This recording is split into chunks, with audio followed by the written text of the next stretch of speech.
En 2018, les contribuables français ont payé 138 € de redevances audiovisuelles pour financer le service public. Les Français paient, les Français casquent, et pendant ce temps-là, c'est la liberté d'expression qui recule.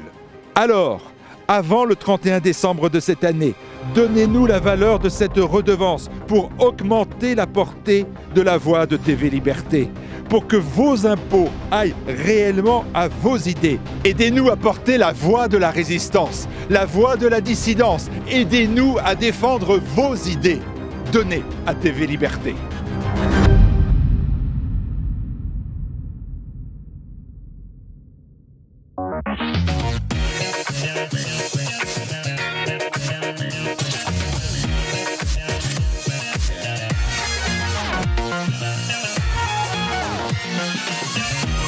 Bienvenue à Bistro Liberté, le débat libre et non conformiste. Au sommaire de cet épisode, pour Macron, quelle réponse à la colère?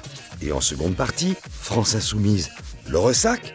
Pour en parler, l'invité spécial de Caroline Parmentier et de Martial Bild est un élu du Rassemblement national en PACA. Il est même le vice-président du groupe RN au Conseil régional. Il s'est opposé à de nombreuses reprises aux positions du maire de Nice, Christian Estrosi, notamment sur la question du financement des mosquées. Il est l'auteur du livre « L'imam Estrosi, demain à Nice, 20 mosquées ». C'est un militant de toujours. Je vous demande d'accueillir Philippe Bardon.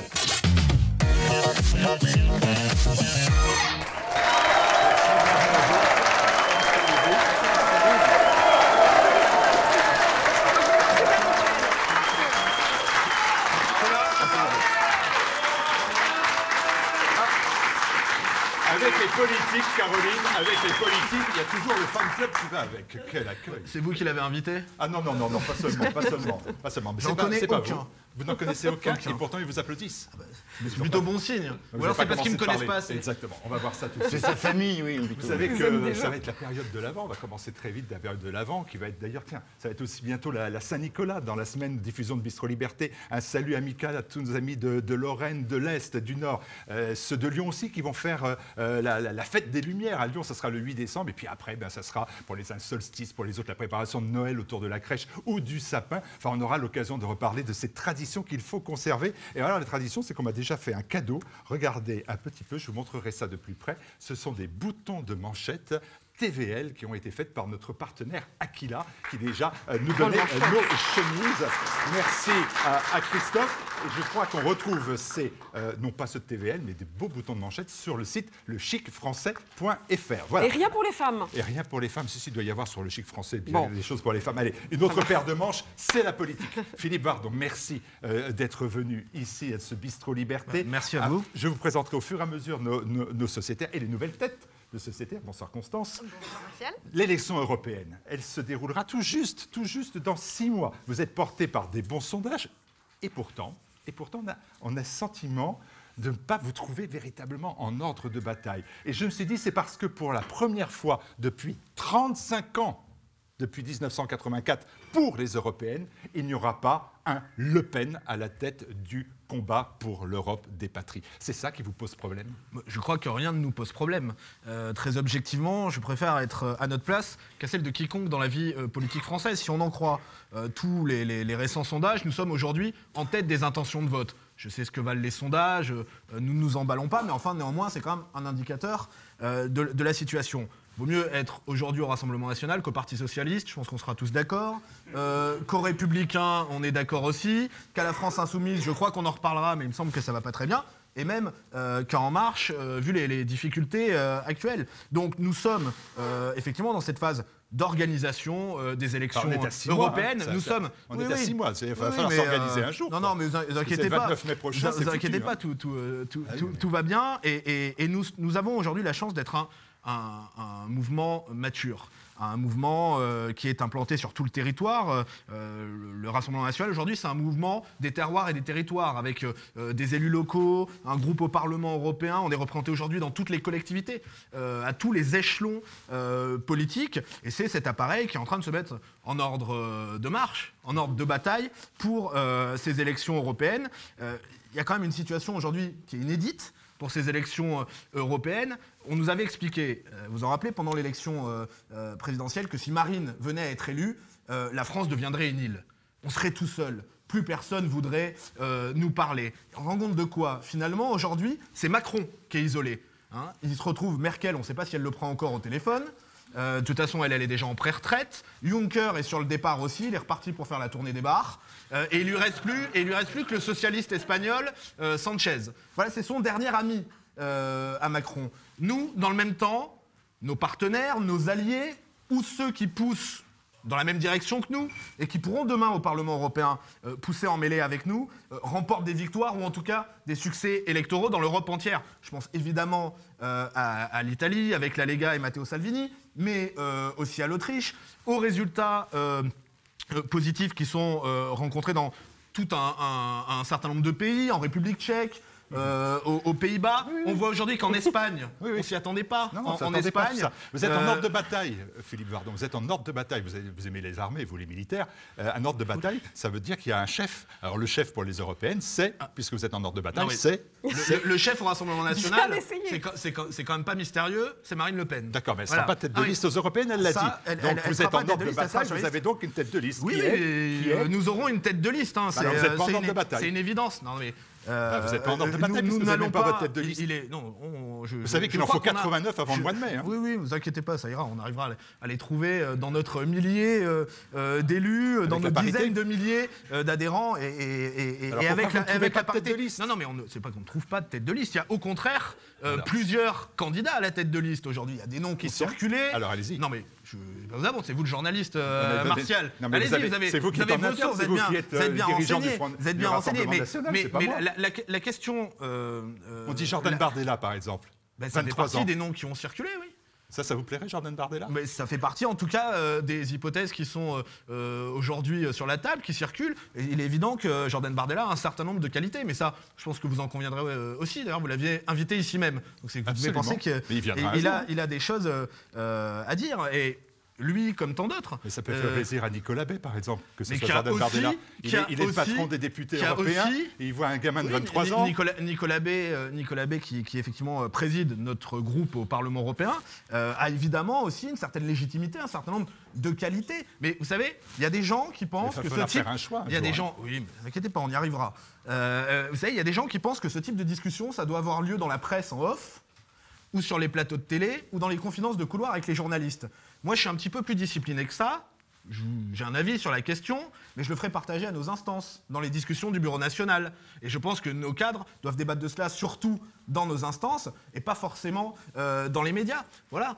Mais je vous rassure, nous aurons une tête de liste. Et puis surtout, ce qui importe là-dedans, c'est le projet.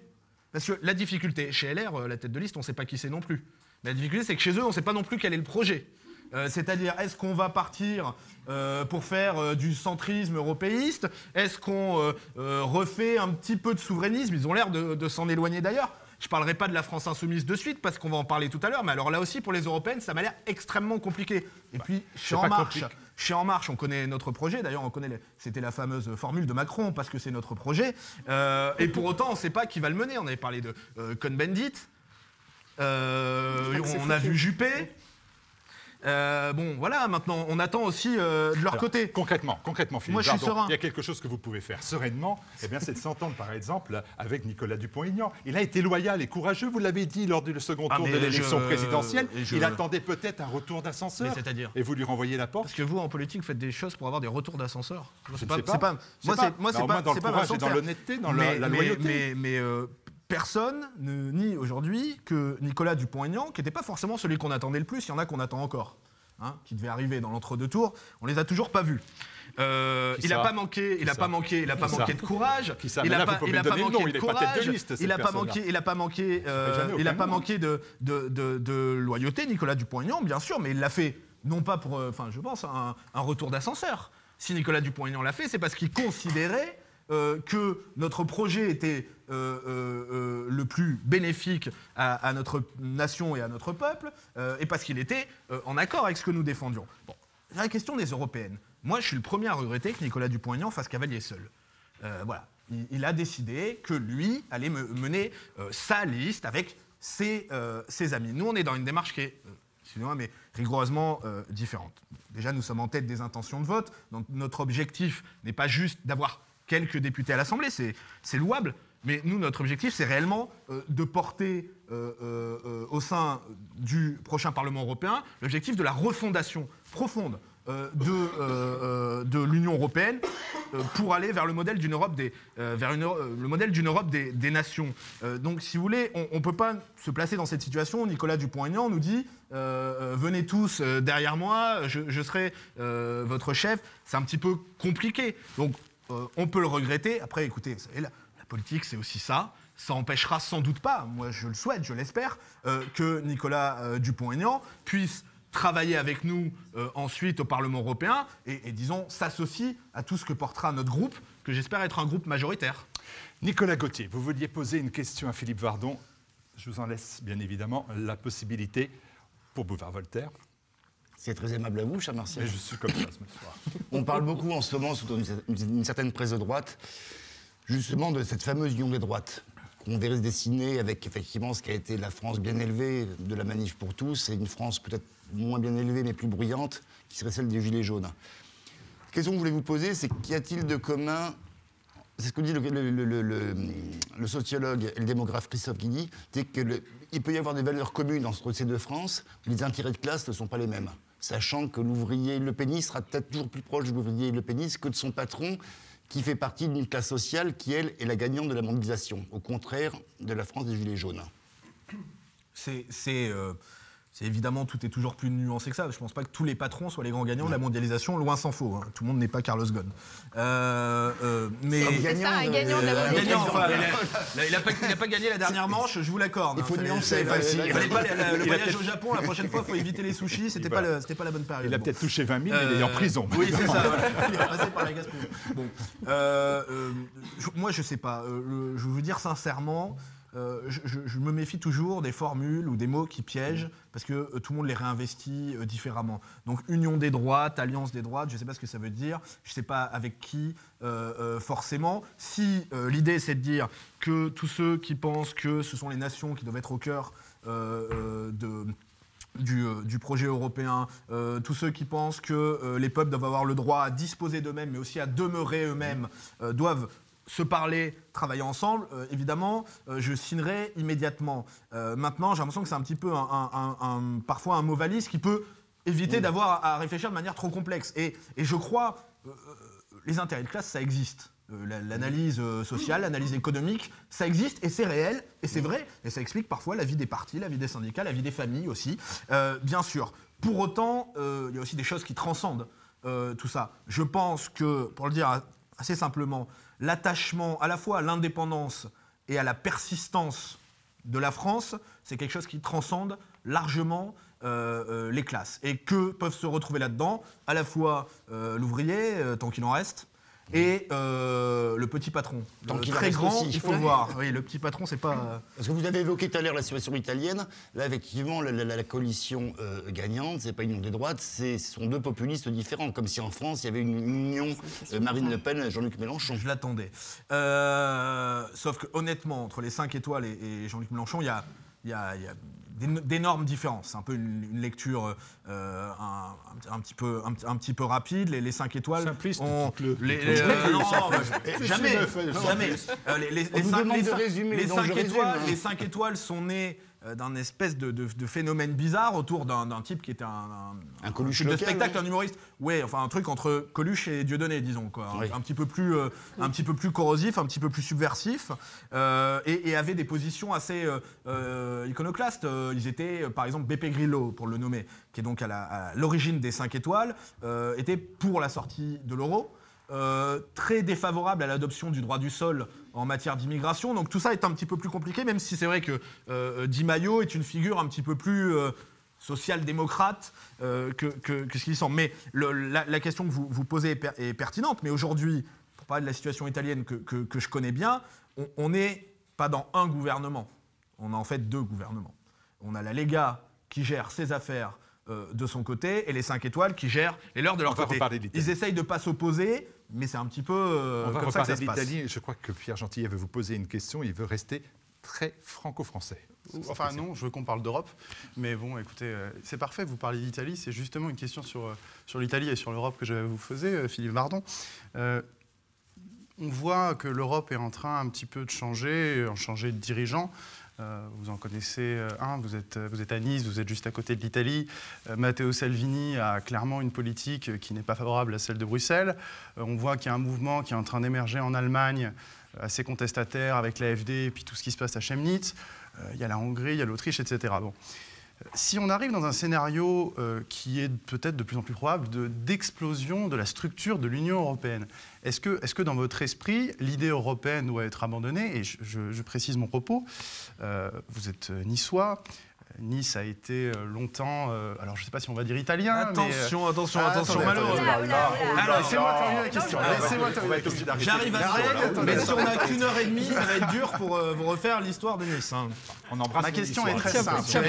Est-ce que vous pensez que, au-delà de la boutade, est-ce que vous pensez que si l'Union européenne disparaît, on peut maintenir ces coopérations, et est-ce que l'Union latine, dans votre esprit, ça a du sens? Oui. Surtout avec Salvini aujourd'hui. Sur l'union avec Salvini, ça a du sens, ça c'est sûr. Non, mais je comprends bien votre question. Je crois que d'abord, avant l'idée européenne, il y a l'Europe. Si vous voulez, c'est quand même le problème, c'est qu'on est face à une usurpation. C'est-à-dire qu'on a des gens qui nous font croire que l'Europe a 60 ans. C'est-à-dire l'Europe est née du traité de Rome. Moi, je crois plus qu'elle est née de la Rome impériale. Il y a 30 000 ans. Je crois 30 000 ans ou 3 000, selon si on est lecteur de Vénère ou autre. Je crois que l'Europe, c'est, si vous voulez, davantage la démocratie athénienne que la technocratie bruxelloise. Oui, d'accord. Voilà. Je crois que l'Europe, c'est davantage les navires de la bataille de Lépante que ceux de SOS Méditerranée. Oui. Voilà.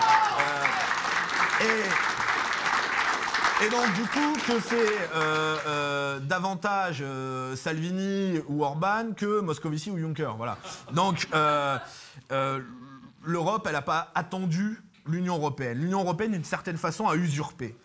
Et d'ailleurs, en allant bien souvent contre les principes même de l'Europe. Parce que si...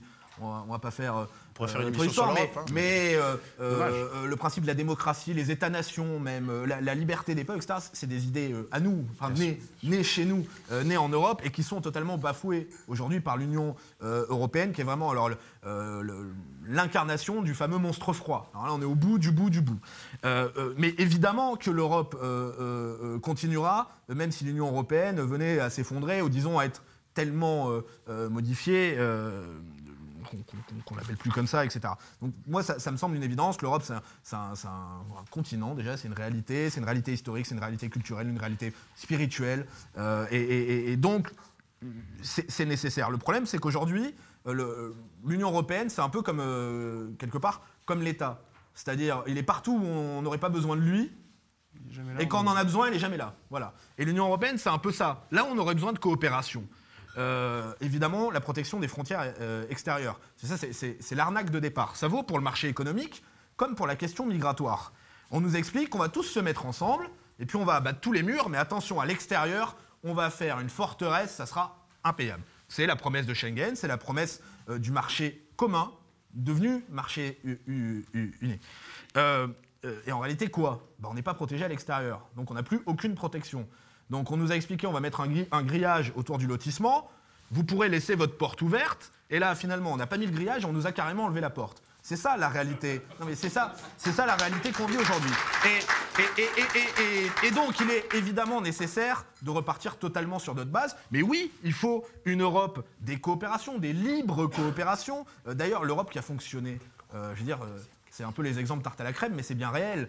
Airbus, Ariane, et même Erasmus. D'ailleurs, Erasmus, aujourd'hui, parce qu'on veut séduire les jeunes et leur expliquer, Erasmus, à la base, c'est une coopération intergouvernementale. C'est pas un projet de l'Union européenne. L'Union européenne l'a récupéré ensuite. Donc, il y a évidemment la possibilité d'avoir des coopérations et puis des protections communes et d'être présent sur les grands défis. La souveraineté numérique, l'environnement. Il y a encore plein de questions. Oui. Je reste encore. Regardez, Constance Brazel, qui est rédactrice en chef de la revue Liberté Politique, avec notre ami François Billot de Lochner. Merci d'être là. Vous avez des questions à poser à notre invité et allez-y.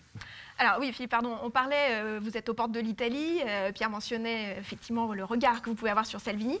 Alors, si vous deviez donner un conseil à Marine Le Pen en termes stratégiques, en s'inspirant de la stratégie de Salvini, concrètement, vous lui diriez quoi? Que vous avez rencontré, on voit les images, il y a plus de 10 ans. Hein. Oui, vous n'avez pas repassé la photo, j'espère. On va retrouver ça dans nos archives.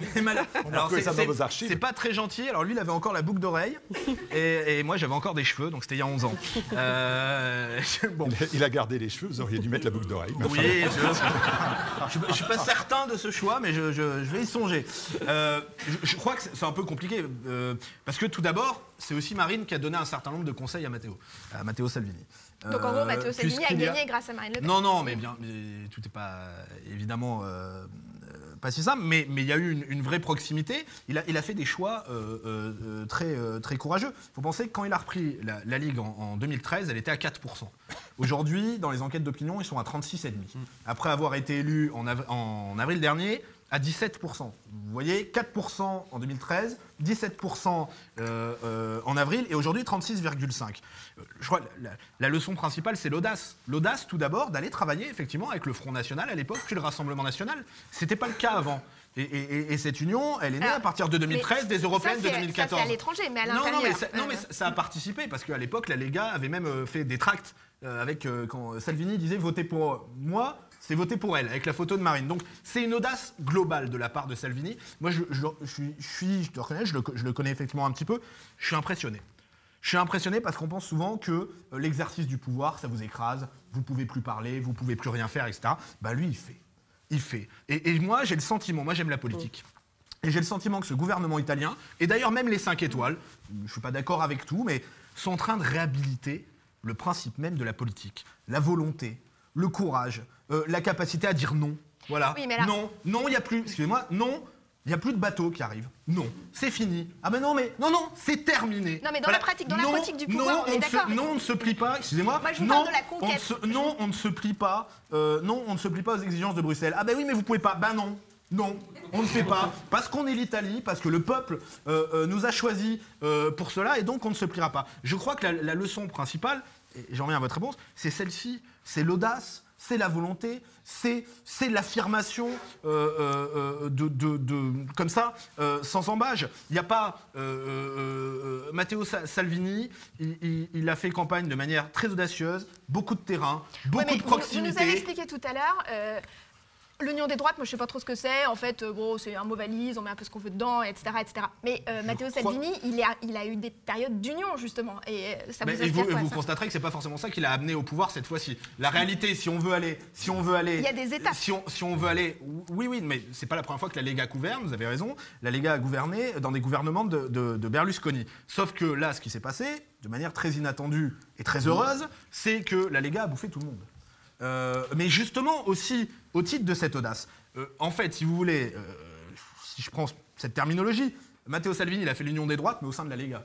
C'est-à-dire qu'il a récupéré tous les électeurs qui avaient la volonté, effectivement, de défendre l'identité, la sécurité, la prospérité, la liberté ou les libertés, pour vous faire plaisir, qui se reconnaissaient là-dedans, et il les a rassemblés. Mais une partie de ses anciens partenaires le critiquent beaucoup aujourd'hui pour l'audace qu'il a eue, car ça a été audacieux, et je pense qu'il a eu raison. Il a eu un comportement responsable en allant au gouvernement avec les 5 étoiles. C'était franchement pas le plus facile. Moi, je crois que ça demande beaucoup de courage aussi de se mettre à la table, de passer des nuits à dire ça. Non, nous on voudra pas. Oui, mais ça, ce courage-là, il s'est préparé par les étapes intermédiaires. L'autre question. Non. Après, chacun son tour. Vous avez une autre question, Constance? Alors, j'ai une autre question. Oui, alors là, je vais m'élever un petit peu plus sur plus de principes. Alors, vous avez dit tout à l'heure, vous avez fait des grands parallèles, la Rome impériale. Vous préférez la Rome impériale au traité de Rome. Je vous confirme. Je suis d'accord. Homer et pas Juncker. Bon, là, je suis d'accord aussi. Vous dites, j'ai trouvé au gré de vos communications des références à Aristote, à Marc Aurèle, à saint Thomas d'Aquin. C'est quand je veux avoir l'air intelligent. Voilà. Parce que c'est vrai que spontanément, on n'associe pas forcément saint Thomas d'Aquin à Philippe Bardon, mais concrètement... Là, ça, c'est quand vous voulez être désagréable. Voilà, exactement. Politique, non mais c'est... moi j'adore, c'est pas la question.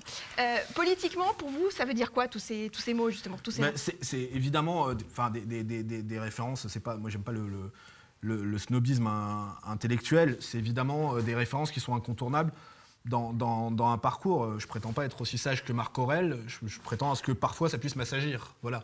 Et à ce que la lecture de Marc Aurèle, je m'y remets à peu près tous les 5 ans, et à chaque fois je me rends compte que j'avais pas compris. Voilà.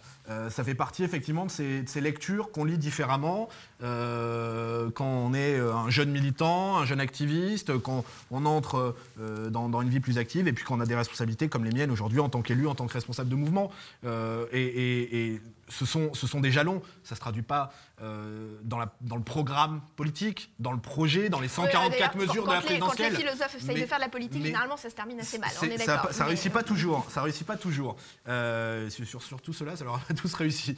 Mais pour autant, je crois qu'il faut essayer de se ressourcer un peu, d'avoir des références. Vous disiez Homère et pas Juncker. Oui, pour moi, par exemple, l'Iliade et l'Odyssée, c'est des livres de référence fondamentaux.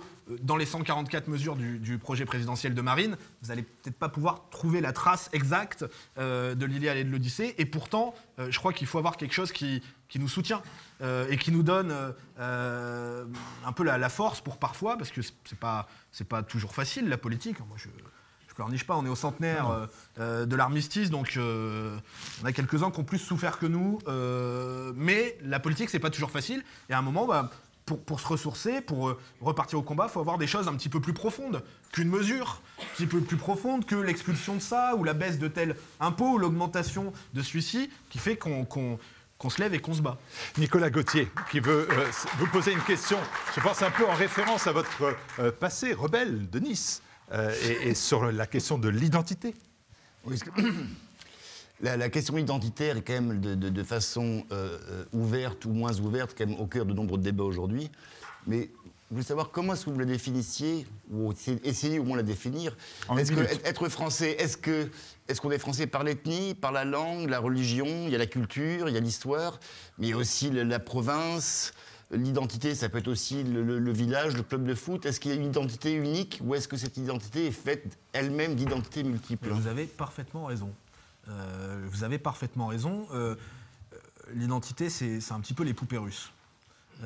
Et il y a plein de choses qui nous définissent. Je peux me définir en disant que je suis un homme. Dans certains contextes, ce qui me définit le plus, c'est que je suis un homme. Dans d'autres, ce qui me définit le plus, c'est que je suis un élu. Dans d'autres, ce qui me définit le plus, c'est que je suis un niçois. Enfin, ça, c'est en général, c'est permanent. Ça. Mais évidemment, ce sont des poupées russes. Et je dirais, moi, je vois toujours les choses un petit peu par cercle. C'est un peu le fameux faisceau d'indices. C'est ce qui me reste de mes années de droit.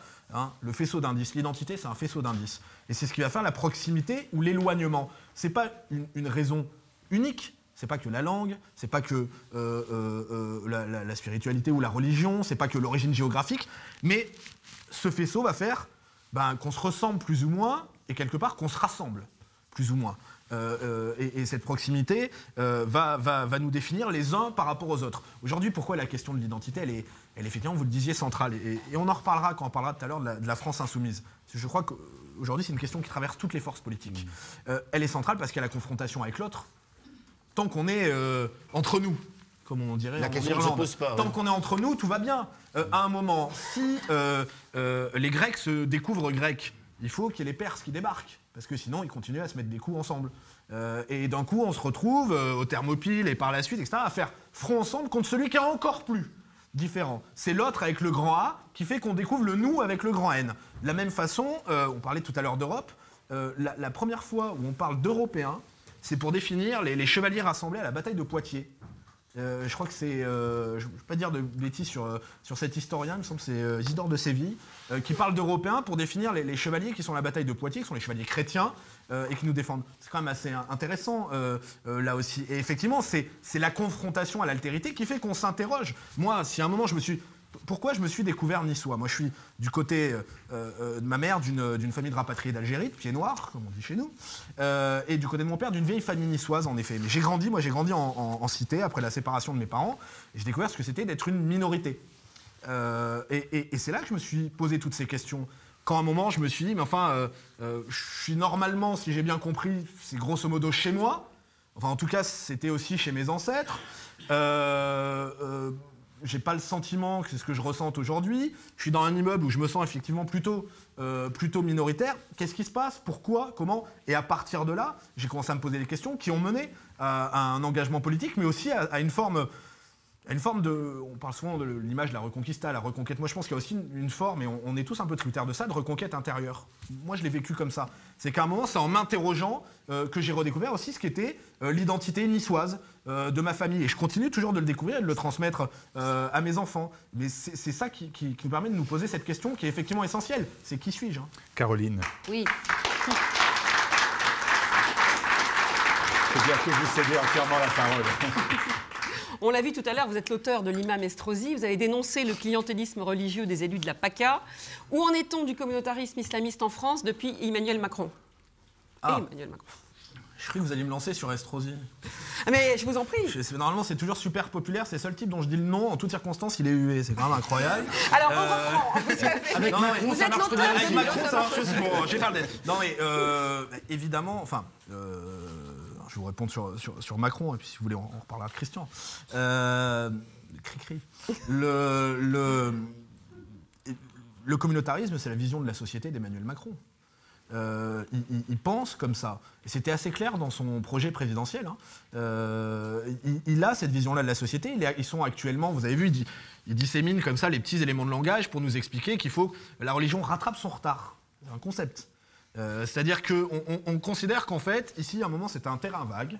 Et puis, on arrive, et puis, attends, faut que tu rattrapes ton retard, les uns les autres, comme ça. Et donc, il faudrait, vous avez suivi tout ça, adapter la loi de 1905 pour permettre qu'on érige davantage de mosquées, pour le dire assez simplement. Mais, honnêtement, hein, ils s'ennuient pour rien, parce que les élus locaux, c'est vrai, y arrivent déjà très bien.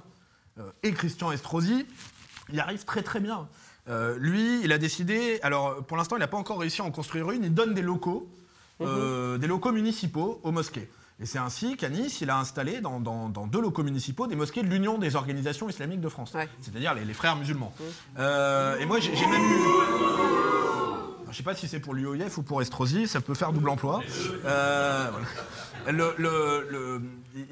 J'ai eu l'occasion, moi, de le faire condamner pour une de ces mosquées, donc installée dans des locaux municipaux, parce qu'il avait, c'est quand même assez cocasse, il leur louait à 350 €. Et en fait, on avait fait évaluer le loyer à 1500 €. Vous voyez, c'est en plein centre de Nice, hein, c'est quand même un petit peu cher. Et donc, j'ai fait condamner la municipalité, pour être précis, pour atteinte au principe de laïcité et subvention déguisée. Et ce qui est très intéressant là-dedans, c'est d'ailleurs parce que, après tout le débat politique, je peux venir ici et vous dire Estrosi, c'est terrible, il aide le communautarisme, etc. Mais ça, c'est une décision de justice. Ils n'ont pas fait appel. Hein. Ils n'ont pas fait appel. Il a aussi subventionné au conseil municipal les jeunes musulmans de France. C'est l'association de jeunesse de l'UOIF. Ouais, c'est le FNJ de l'UOIF. Et les a subventionnés au conseil municipal, en toute souplesse. Vous avez aussi une vidéo que vous pouvez retrouver où il visite la grande mosquée de l'Ariane. Parce que le débat, c'est toujours de dire il n'y a pas de grande mosquée à Nice. Il y en a une où il y a 800 places. C'est pas mal quand même. C'est pas mal. Et à l'époque, c'est vrai, quand j'avais sorti ce livre au titre romantique, l'imam Estrosi, j'avais sous-titré Demain à Nice 20 mosquées. Et ben maintenant, c'est Demain à Nice 21 mosquées. Parce que, entre-temps, ça a continué. J'avais sorti ça en 2014. Et sa dernière, c'est qu'il a octroyé un terrain municipal de 3000 m² dans la plaine du Var pour y construire une nouvelle grande mosquée UOIF. Donc ça y est, on l'aura, la mosquée cathédrale, etc. Ça va mettre quelques temps. Ouais. Vous savez, avant, dans la plaine du Var, il poussait des tomates. Voilà, Estrosi lui a fait pousser plein de béton, plein d'immeubles, et puis maintenant, une mosquée. Pierre Gentillet, votre dernière question, franco-française, celle-là. Ok, alors très très courte. On change complètement. Politique-fiction. On est en 2022. Vous avez une candidate pour le Front National qui se trouve être... Ils n'ont déjà pas en 2019. Rassemblement National, qui se trouve être Marine Le Pen, et admettez que Marion Maréchal se présente à la présidence de la République. Qu'est-ce que vous feriez et qui est-ce que vous soutiendriez? Alors, c'est-à-dire que les deux seraient candidats. Exactement. Oui, c'est... Alors Martial, tout à l'heure, se plaignait qu'on n'ait plus de Le Pen à la tête des listes du Rassemblement National. Là, donc c'est... Honnêtement, enfin, je veux bien aller au bout de la fiction, mais ça me semble assez compliqué. Pour bien connaître les deux, les connaître politiquement, mais avoir aussi appris à les connaître Personnellement, humainement. Je ne crois pas que la question se posera. Je crois que d'ailleurs, celle qui a le mieux répondu, c'est Marion. Donc vous voulez pas y répondre, qui a en fait. dit récemment qu'elle n'irait pas. Non, on peut toujours faire des raisonnements par l'absurde au bout du bout. Ouais, Et pourquoi si pas. Jean-Marie Le Pen était candidat, Eh bah tiens. quel serait le choix entre les trois on peut pousser le raisonnement au bout. Bon. Il en est capable, il en est capable. Il y a de la ressource, hein. Il a de la ressource. Non, je n'en doute pas. Non, ouais. Quel talent. Ce sont évidemment dans les deux cas, des femmes que j'apprécie politiquement et humainement, qui ont un certain nombre de qualités qui ne sont pas toujours les mêmes, c'est vrai, mais qui, je crois, toutes les deux, jouent un rôle très important dans notre pays. Donc, si vous voulez, le scénario ne se présente pas, et je crois sincèrement, même si l'hypothèse d'école peut être sympa sur un plateau, je crois que ça ne se présentera pas comme ça. Voilà. Caroline. Oui, on va... Le mouvement des Gilets jaunes, justement, sonne l'échec du gouvernement, on est d'accord, des syndicats, des médias et des partis politiques. De tous les partis politiques, du Rassemblement national aussi. Vous, les partis, vous êtes restés à la masse d'un mouvement majoritairement abstentionniste, qui vous a majestueusement snobé, quand même, on peut dire. Les images de ces bons bourgeois, de Philippot, de Wauquiez et consorts, grimés en petits gars de la campagne, à côté de gens dont ils ne connaissent absolument rien, étaient parfois assez comiques. D'ailleurs, il leur manquait juste une gitane au coin du bec. Est-ce que la révolution se fait sans vous, Philippe Vardon? Le rebelle. Alors, sans moi, honnêtement, Pas ça sensible. m'étonnerait. Alors, c'est que j'ai pas vu arriver. Bon. C'est vrai qu'on vous a pas vu. C'est vrai qu'on vous a pas vu. Votre propos est raison un peu que- excessif. Mais non, on vous a pas vu avec les Gilets jaunes. Mais qui on n'a pas vu? Madame Le Pen, c'est votre présidente. Oui, mais d'accord. C'était On avait pas déjà eu, exactement le sens de- on avait déjà eu ça au moment Non, de la non. manif pour tous. Alors, sauf qu'au moment de la manif pour tous, des gens très bien intentionnés disaient ah, Marine Le Pen ne va pas défiler, c'est donc qu'elle n'est pas claire sur le sujet. Non, Excusez-moi, on est en c'était 2018. pas- alors, excusez-moi, oui. on est en 2018, c'est la seule qui est encore pour l'abrogation Oui, de la absolument, loi Taubira. absolument. Tous les autres On l'a qui souvent étaient dit ici. en première ligne des défilés. C'était pas le ils sont sens de revenus. ma question. Je sais parfaitement qu'on a vu Jean-Alain Lacapelle avec un gilet jaune, qu'on a vu... Et plein d'autres. Et plein d'autres, et plein d'autres. Ma question, c'était pas ça. C'était pourquoi eux vous snobent et ne crient pas comme le cri du cœur, mais bien sûr, c'est le Rassemblement national. Parce que c'est un mouvement qui, évidemment, est divers. Mais bien sûr. Ils sont c'est pas- surtout abstentionnistes, ils sont dégoûtés, dégoûtés des partis politiques. Non, mais enfin, honnêtement, si je parlais franchement, Alors, si on deuxième- faisait une élection sur un péage où sont les Gilets jaunes, à mon avis, on est élu au premier tour. Voilà. Alors, bon, Alors, suite de ma question, je... est-ce que vous récupérerez dans les urnes la colère Non, jaune? mais la question, c'est pas de la récupérer, c'est aussi d'apporter, pour ce qui est de notre rôle, des réponses politiques à tout ça. D'accord. Ce qui est sûr, c'est que c'est pas Macron qui les apporte. Enfin, moi, je l'ai écouté, je me suis dit, en 1 heure, j'ai écouté l'heure entière, autant de mots pour dire si peu de choses, c'est quand même incroyable. Il y a 2 formules que j'ai bien aimées. Une formule qui était de Nicolas B. Il a dit c'est un président hors sol qui répond hors sujet. C'est pas mal. Et Marine qui a dit il n'écoute personne si ce n'est lui-même. Et c'est vrai, et c'est vraiment ça. Non, mais c'est très intéressant ce qui est en train de se passer. Macron, c'était le candidat des ballons roses. Des meetings joyeux, des meetings heureux, là, avec Castaner qui sautille, tout ça. C'était le candidat de la win, c'était le loup de Wall Street, le candidat de la win économique. La Startup Il arrivait, Nation, il disait, mais Martial, vous voulez une Twingo, vous aurez 2 Twingo. Il arrivait, il disait, mais Caroline, vous voulez le iPhone 9, vous aurez le iPhone 10. Et là, tout le monde, ouais. Bon, c'était ça. Absolument. C'était ça, Macron. Et d'un coup, quelqu'un a éteint la lumière. Et au sens, non, oui, vous savez, c'est au sens, ils ont éteint la lumière, Ouais. au sens propre. C'est On a vu Benalla cette qui vidéo- faisait l'éclairage. Cette vidéo à l'Élysée, il n'y avait plus d'encre non plus dans l'imprimante, c'était griffonné à la main, le rasoir, c'était catastrophique. Tout s'effondre. Ce type a tout gagné. Il a tout gagné jusque-là et tout s'effondre. Le chômage, le pouvoir d'achat, etc. Il répond par quoi? C'est l'arrogance, le mépris, le mensonge, parce que c'était le mensonge qui a été déroulé le week-end dernier, c'est l'arnaque écologique. Fake news. Parce que ce qui nous amène sur le terrain écologique, en plus, si on veut bien essayer d'écouter, et franchement, il faut s'accrocher, mais c'est bidon. Il est bidon sur le terrain écologique, parce que tout misé sur la voiture électrique, qui demande qu'on remue les terres rares. Alors, voilà, non, On va reparler des Gilets jaunes. Vous voilà. allez pouvoir reparler de Ne Macron. mordons pas sur le sujet suivant, qui est le premier reviens. débat Vous allez revenir politique. en deuxième semaine. Alors, je sens que les sociétaires vont encore tous passer pour des alcoolos. Alors, Martial Bild contre la hausse des taxes sur le carburant et surtout pas sur le pinard. C'est vrai que c'est assez récurrent. Hein. Maître Pierre Gentillet, il vous donne du Maître Pierre Mais je bois Gentillet. jamais en plus. Le verre est vide, je témoigne. Ne donne pas que dans les effets de manche. En ce moment, c'est plutôt les effets de gilet. Ah oui, très joli, très joli. Là, ça va être pour ma pomme. Caroline Parmentier a répondu à sa façon à l'appel des gilets jaunes. Et on voit que je consomme non pas un jaune, mais du rouge. C'est tout à fait charmant. Nicolas Gauthier de Boulevard Voltaire soutient les gilets jaunes et les ballons rouges, bien sûr. Constance Prazel, mais oui, il y en a pour vous aussi, de Liberté Politique. Ne crains pas d'afficher la couleur. Alors, j'ai demandé s'il n'y avait pas autre chose et s'il n'y avait pas de petits jaunes ici, mais effectivement, il n'y en a pas. J'ai le sentiment que le dernier, c'est pour moi. Donc, en matière de caricature, je me prête pas mal à l'exercice, normalement. Bien vu.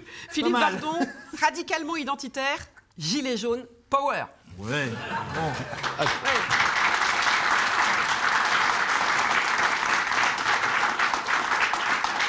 Merci Ignace, ça me permet de sauter tout naturellement sur le débat suivant, à pieds joints. Macron veut-il répondre à la colère ?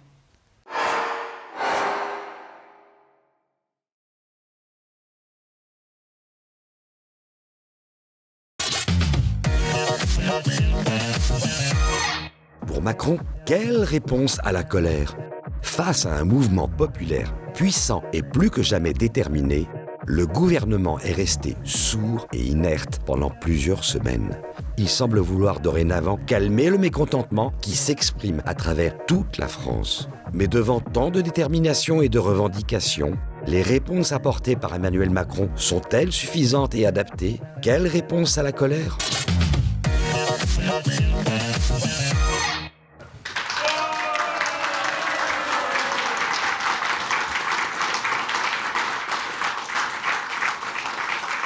Avec son Haut Conseil écolo pour le climat, énième bidule écolo. Macron demande de penser croissance verte à des gens qui sont dans le rouge le 10 du mois.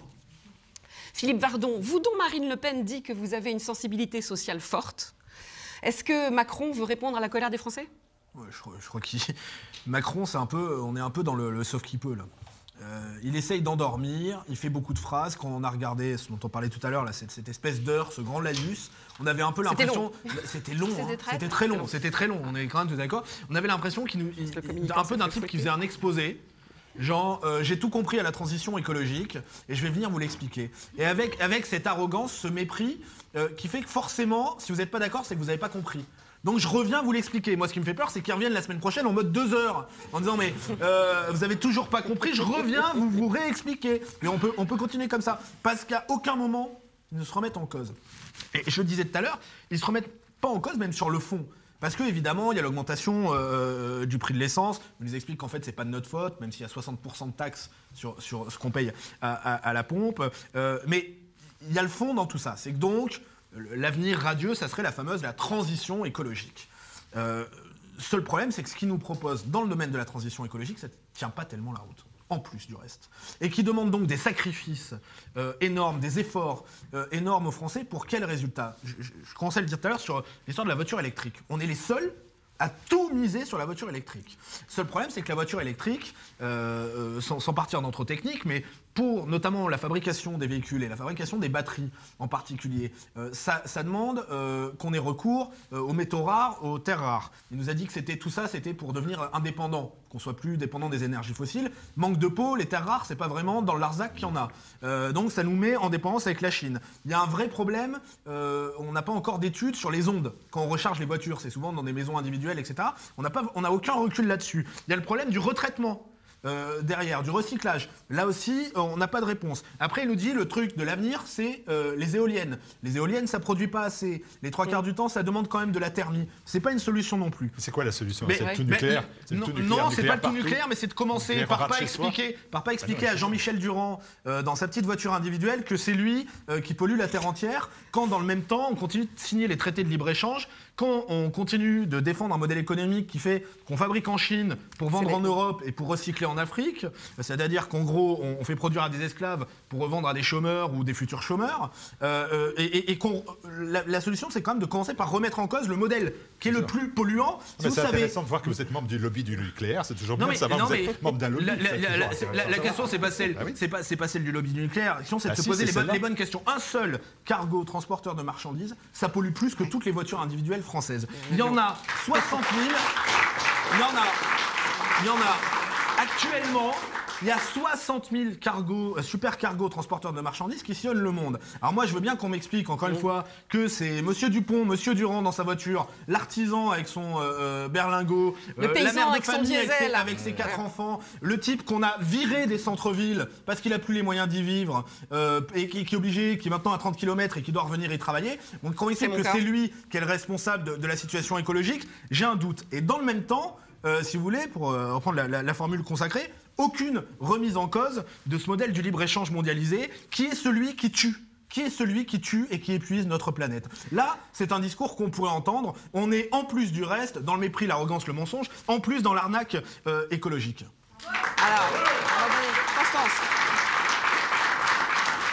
Constance, j'aimerais avoir votre opinion. La popularité des Gilets jaunes ne décroît pas, hein, malgré les violences sur les Champs-Élysées. 83% de sympathisants, ils ont gagné 10 points en une semaine. Alors, en une semaine, c'est assez impressionnant. Donc, chaque fois que Emmanuel Macron prend la parole, il y a 10% en plus de mécontentement. Faut qu'il continue. Il faut qu'il continue, mais on va approcher du seuil des 100%. Donc là, ça commence à devenir critique. Alors, on est à 83 ou 84% suivant les enquêtes. J'ai pas le chiffre exact en tête. C'est 84% d'électeurs potentiels pour le Front National ou... Là, c'est à vous de parler, Constance. Hein. Vous n'avez plus à le questionner. Vous n'avez plus de questions, vous donnez votre avis. Parce que sinon, il ne s'arrêtera jamais. Il ne s'arrêtera jamais. Moi, on m'a dit qu'il y avait 5 heures. 5 heures. Oui. Voilà. C'est pire qu'un discours de Macron. C'est beaucoup plus intéressant, Nicolas. Non, blague à part, ça continue pas de monter. Le problème, c'est que là, il est vraiment, Macron, dans une situation catastrophique. Parce que soit il recule et il annule ses taxes, etc. Alors, on aura beau jeu après de se dire, il n'a aucun courage, il n'a pas de... Ouais, il fait comme Hollande. Il fait comme Hollande, il se couche, etc. On n'aura jamais notre Thatcher à la française. Il y a plein de gens à Paris qui attendent des réformes et qui se diront, bon, il s'est couché. Bon. Il n'y a qu'à Paris qu'on les attend. Oui, il n'y a qu'à Paris qu'on les attend, je suis d'accord. Mais bon, ils existent. On ne dit pas de mal de Nice, c'est pas des balles de Paris. Bon, alors, de toute façon, s'il se couche, il y aura forcément des mécontents. Et puis, de toute façon, aussi, s'il se couche, c'est pas ça, enfin, je veux dire, il a tellement touché le fond que c'est pas ça qui va rétablir la situation. Même si il revient sur ces fameuses hausses de carburant, le divorce, il est tel que ça va pas suffire. Alors, évidemment, s'il s'en fait, alors là, c'est le summum de l'ordre. Donc là, franchement, très franchement, il est vraiment mal barré. Le problème, c'est quoi? C'est que Macron, il a été élu avec un déficit de soutien populaire abyssal, et aujourd'hui, il le paye. Et ce soutien populaire, il ne l'a pas eu au moment de son élection. Il ne lui reste plus que son socle du premier tour. Et voilà. Et ça, c'est très, très, très maigre. Et là, il le paye maintenant. Ça, c'est clair. Nicolas Gauthier, qui me tire la manche. Allez. Je pense, mais au-delà des Gilets jaunes, effectivement, tout est parti sur le prix de l'essence. Sous l'Ancien Régime, ça aurait été le prix du pain. Et maintenant, effectivement, c'est le prix de l'essence qui a mis le feu vraiment, qui a mis le feu aux poudres. Mais je pense que le feu couvait depuis très très longtemps. Bien sûr. Et ça remonte au moins, on peut dire, jusqu'à... Désolé, c'est une petite parenthèse historique. Le peuple a déçu la gauche en mai 68. Une révolution bourgeoise qui pense être l'avant-garde du prolétariat. Or, le problème, c'est que l'ouvrier de l'époque, qui vote communiste ou gaulliste, ce qu'il voulait, c'était vivre mieux, avoir souvent une télécouleur, une deuxième voiture pour madame.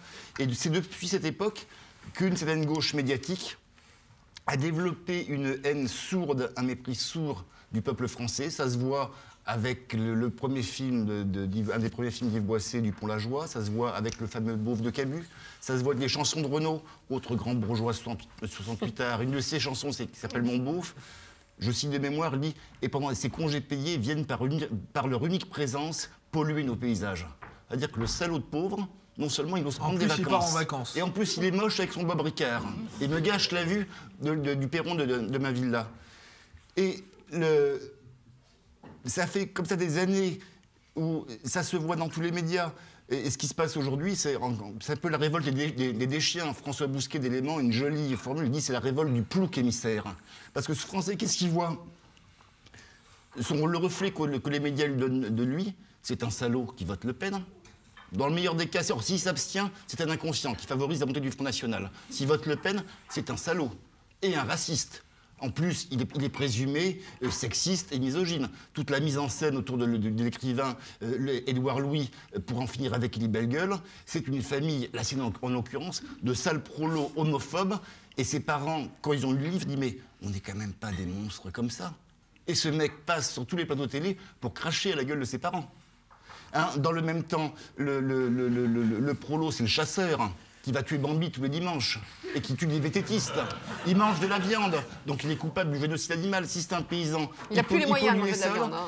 Et maintenant, il pue le diesel. Il y a une phrase de quelqu'un de la République En Marche, dont il vaut mieux oublier le nom, qui, parlant des gilets jaunes, dit « Ouais, tous ces beaufs qui fument des clopes et qui roulent au diesel. » Mais il y a un mépris de classe qui est absolument faramineux. Et ces gens-là sont tellement déconnectés du réel qu'ils ne se rendent pas compte. Et Macron, aujourd'hui, dans la situation du type quel on est fâché, qui essaie de se rabibocher avec vous, de vous emmener au restaurant, d'avoir un mot gentil, mais on ne veut pas de ton resto. Il y a un moment, arrête d'être gentil avec moi, je ne te supporte plus. Il ne peut rien faire, au bout du compte, quoi qu'il fasse, ça ce mouvement, on ne sait pas dans quel sens il peut le prendre. Je sais pas, un homme politique rebondit toujours. Hein. Mais aujourd'hui, chez les Frémont, il y a une colère qui dépasse de loin les clivages politiques. Et il est assez logique que ces gens-là, même si globalement leur sociologie électorale est plutôt le péniste, mais on sent qu'ils se défient des partis politiques traditionnels, dans lesquels ils n'ont même plus confiance. Un des porte-paroles qui avait le tort d'être trop proche de Dupont-Aignan, ils l'ont squeezé. Est-ce qu'on peut imaginer, Pierre Gentillet, une transformation des Gilets jaunes en mouvement populiste sur le modèle de 5 étoiles en Italie, justement, après une contestation fiscale qui est arrivée au pouvoir avec une alliance avec la Ligue?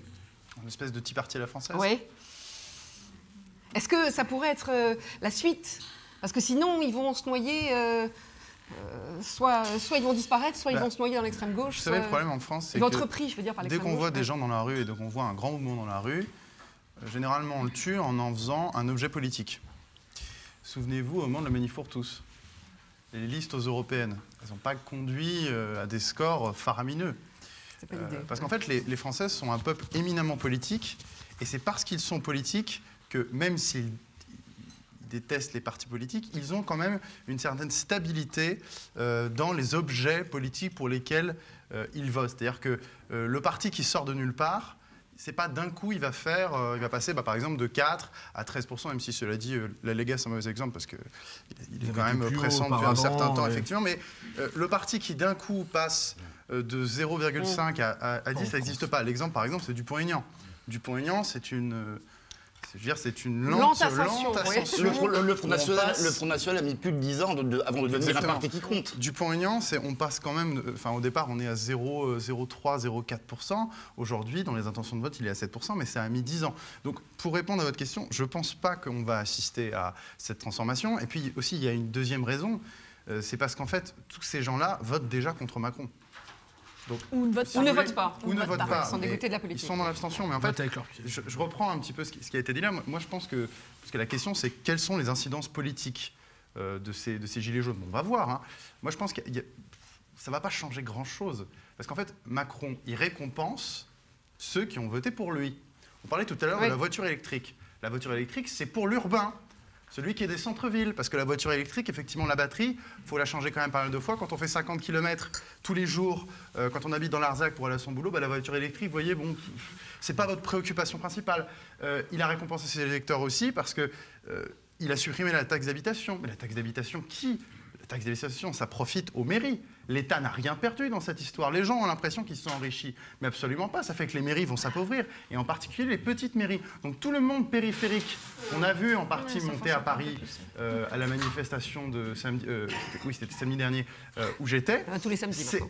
C'était cette France-là qui était là. Mais cette France-là, elle n'a pas voté Macron. Et Macron, toutes les mesures qu'il fait, c'est pas du tout pour cette France-là. C'est pour la France des grands centres-villes, des métropoles. C'est ça. Et c'est pour ça qu'il essaye. Et c'est d'ailleurs son pari.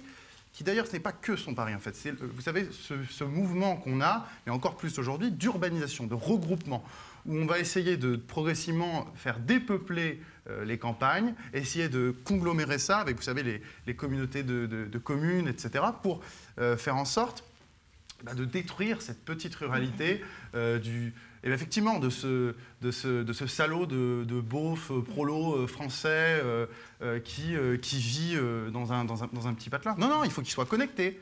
Donc c'est pour ça, moi je conclus en disant que, à mon avis, il n'y a qu'une seule chose qui pourrait changer, et c'était d'ailleurs assez amusant samedi, c'est parce que les Gilets jaunes, c'est un mouvement intéressant. On n'a pas parlé du fond du mouvement, mais c'est un mouvement très contestataire. C'est un mouvement très intéressant. Moi, j'étais Justement, je vous en prie, allez-y. Oui. Attendez, je parle un peu beaucoup. Je vous laisse parler. J'étais aux Champs-Élysées, il y avait quand même un objectif. Déjà, cette manifestation, elle n'était pas prévue sur les Champs-Élysées.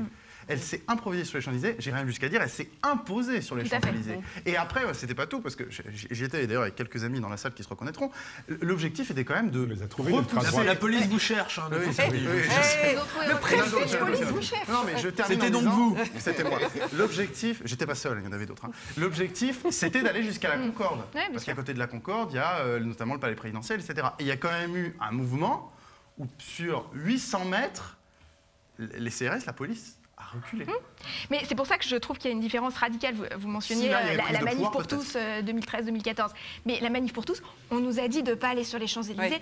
Alors on ne va pas aller sur les Champs-Élysées parce qu'on est des gens bien éduqués. Pour ce que ça nous a servi d'être une France bien élevée, ça nous a servi. Il y a eu 1 million et quelques qu'on ne va pas chipoter sur les Champs-Élysées. Une différence sociologique. Mais du coup, là, ce qui est intéressant, c'est la France de Johnny. Ce qui est intéressant, c'est qu'ils n'ont pas envie de s'arrêter, les Gilets jaunes. Ils ont envie d'aller sur les Champs-Élysées. Parce qu'on fait une révolution qu'avec. On ne fait pas révolution avec les bourgeois. Même en 89, les bourgeois ont poussé le peuple sur la Bastille. Ils ont envie de faire brûler des pneus, ils font brûler des pneus. Ça pue, tant pis. Mais au moins, ils marquent le terrain. Et ça, la manif pour tous a absolument été incapable de faire ça. Donc est-ce qu'il faut qu'ils continuent comme ça, de manière anarchique, c'est-à-dire par les réseaux sociaux et sans vraiment de leader, même s'il y a 8 porte-paroles qui ont émergé, mais qui sont d'ailleurs... Enfin, qui ont été sélectionnés. Assez sélectionnés, voilà. Mais c'est quand même pas du casting gouvernemental.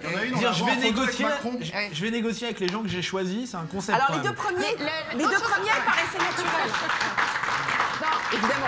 L'autre chose que je trouve intéressante, c'est que, bon, évidemment, les listes Manif pour tous, elles n'ont mené à rien parce que on ne fait pas un programme politique sur l'abrogation de la loi Taubira. Même si c'est indispensable, enfin, je pense, de l'avoir ça dans un programme, on ne fait pas un programme politique avec juste ça.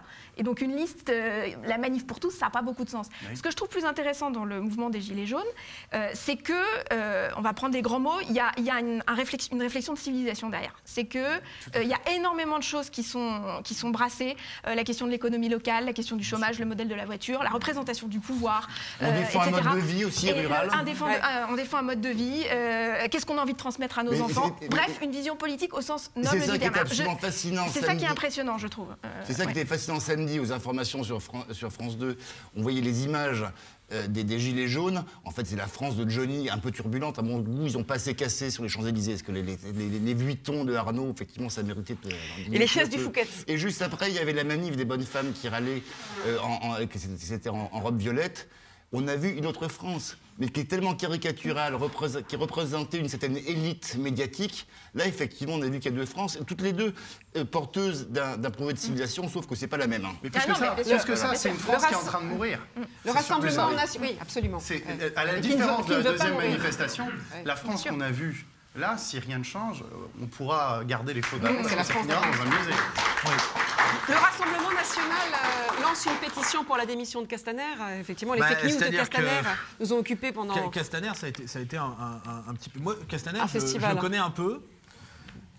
Parce que c'était l'adversaire, c'était notre adversaire, c'était l'adversaire de Marion aux élections régionales. PS. Bon, candidat PS, plus que malheureux à l'époque, il avait fait 16 au premier tour, nous on faisait 41 ou 42, je crois. Moi j'ai du mal à compter sur lui, si vous voulez, pour me protéger, pour protéger mon pays ou pour protéger ma famille, parce que je me rappelle, c'était un type, on faisait des imitations de lui à côté de lui, au buffet après les débats, vous voyez, donc à côté de la tarte aux pommes. Il a une petite voix, ça peut se travailler, je l'ai un peu perdu, mais on le tenait pas mal. On avait un concours récurrent. Bon, Castaner, il s'est enfermé dans son histoire, qui est ridicule, qui est contre toutes les évidences, c'est-à-dire on voit les tags, le drapeau du Tché, les tags à bas l'État, les flics et les fachos, et le type nous explique que c'est évidemment les horribles activistes d'extrême droite, etc. Bon, il s'est ridiculisé, mais tout ça... Cela dit, parmi les 101 interpellés, aucun. Et tous les meneurs sont d'extrême gauche. Tout ça est ridicule. Bon, mais honnêtement, je crois que tout le monde l'a vu. Parmi les gardés à vue, aucun en tout cas. Tout ce qu'on est là, c'est très intéressant. En fait, cette France, moi, je vais le dire sincèrement, c'est ma famille.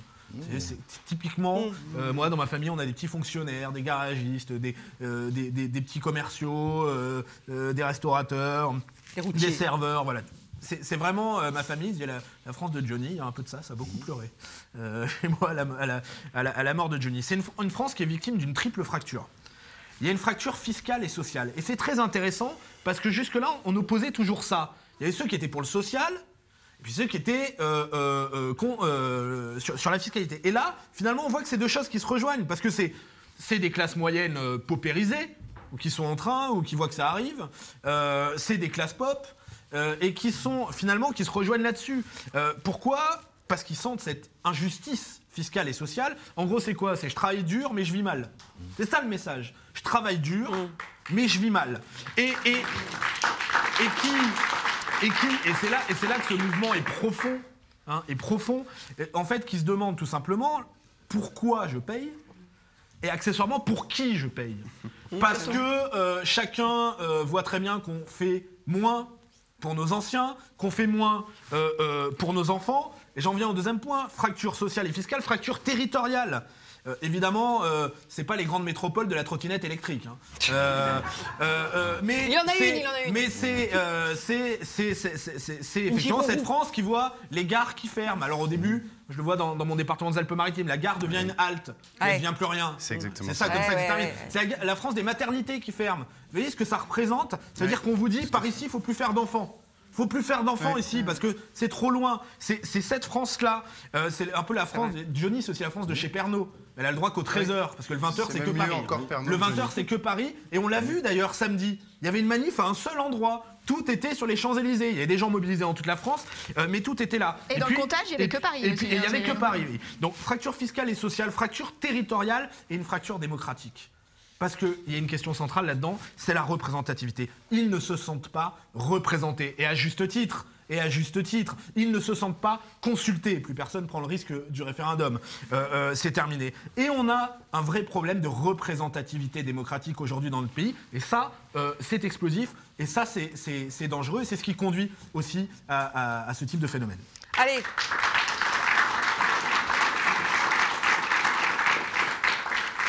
Popularité, les gilets jaunes devant et marron derrière, sauf que c'est corrigé et que c'est Macron derrière. C'était plus drôle avec Marron. Alors les inconnus, on aurait fait un sketch, sauf que maintenant les inconnus seraient censurés. Macron, accro aux taxes, je suis taxicomane. Pas mal. Et les gilets jaunes m'ont habillé pour l'hiver. On dit...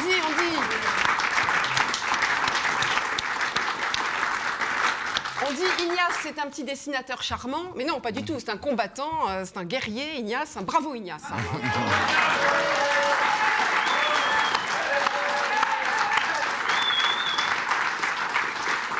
Cher Philippe, vous êtes un spectateur assidu de cette émission, donc vous savez quelle est la chronique qui va suivre.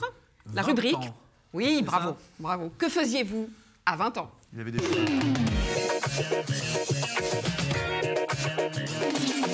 Quand vous aviez 20 ans, Philippe Vardon, nous étions en l'an 2000. Le passage à l'an 2000 fut particulier pour deux raisons. Tout d'abord, parce qu'il entamait la dernière année du millénaire.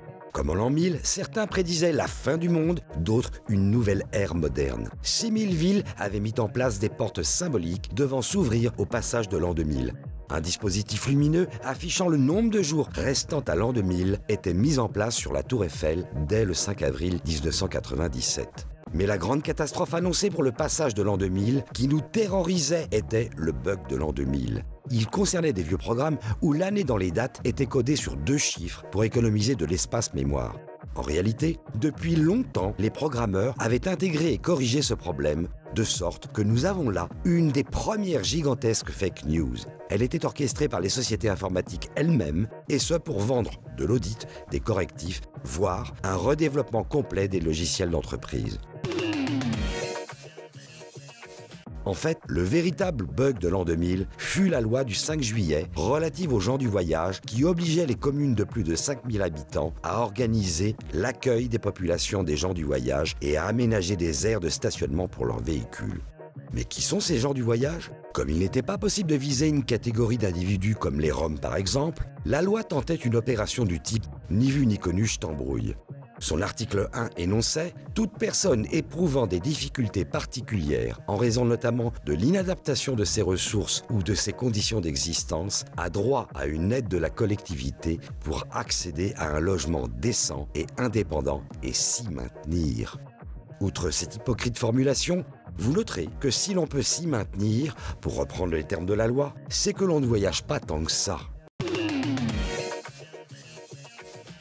Côté catastrophe, l'année 2000 ne nous a pas épargnés avec un référendum sur la réduction du mandat présidentiel de 7 à 5 ans. On doit cette initiative à Jacques Chirac. Le oui atteindra 73%. Le septennat était mis en place en France depuis 1873, bien avant la Constitution de 58. Le général de Gaulle l'avait conservé, certainement parce qu'il rapprochait un peu plus la République de la monarchie qui avait sa faveur.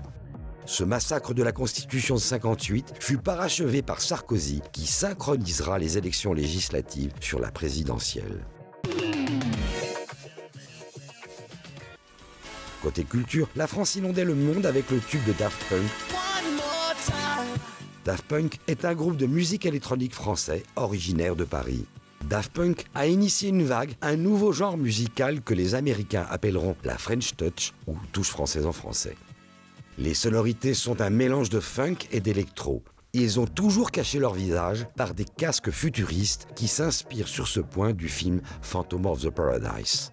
Daft Punk reste encore le groupe le plus vendu à l'étranger. Cette même année sortait Gladiator. Ce film revisitait le genre du péplum abandonné depuis les années 60. L'intrigue raconte la chute du général romain Maximus Decimus, magnifiquement interprété par Russell Crowe. Outre le fait qu'il fut un énorme succès commercial, le film a remporté 5 Oscars, dont celui du meilleur film et celui du meilleur acteur. Le 2 juillet, l'équipe de France remporte le championnat d'Europe des nations de football. En finale, la France l'emporte face à l'Italie grâce à Sylvain Wiltord et David Trezeguet. Zinedine Zidane sera élu meilleur joueur du tournoi.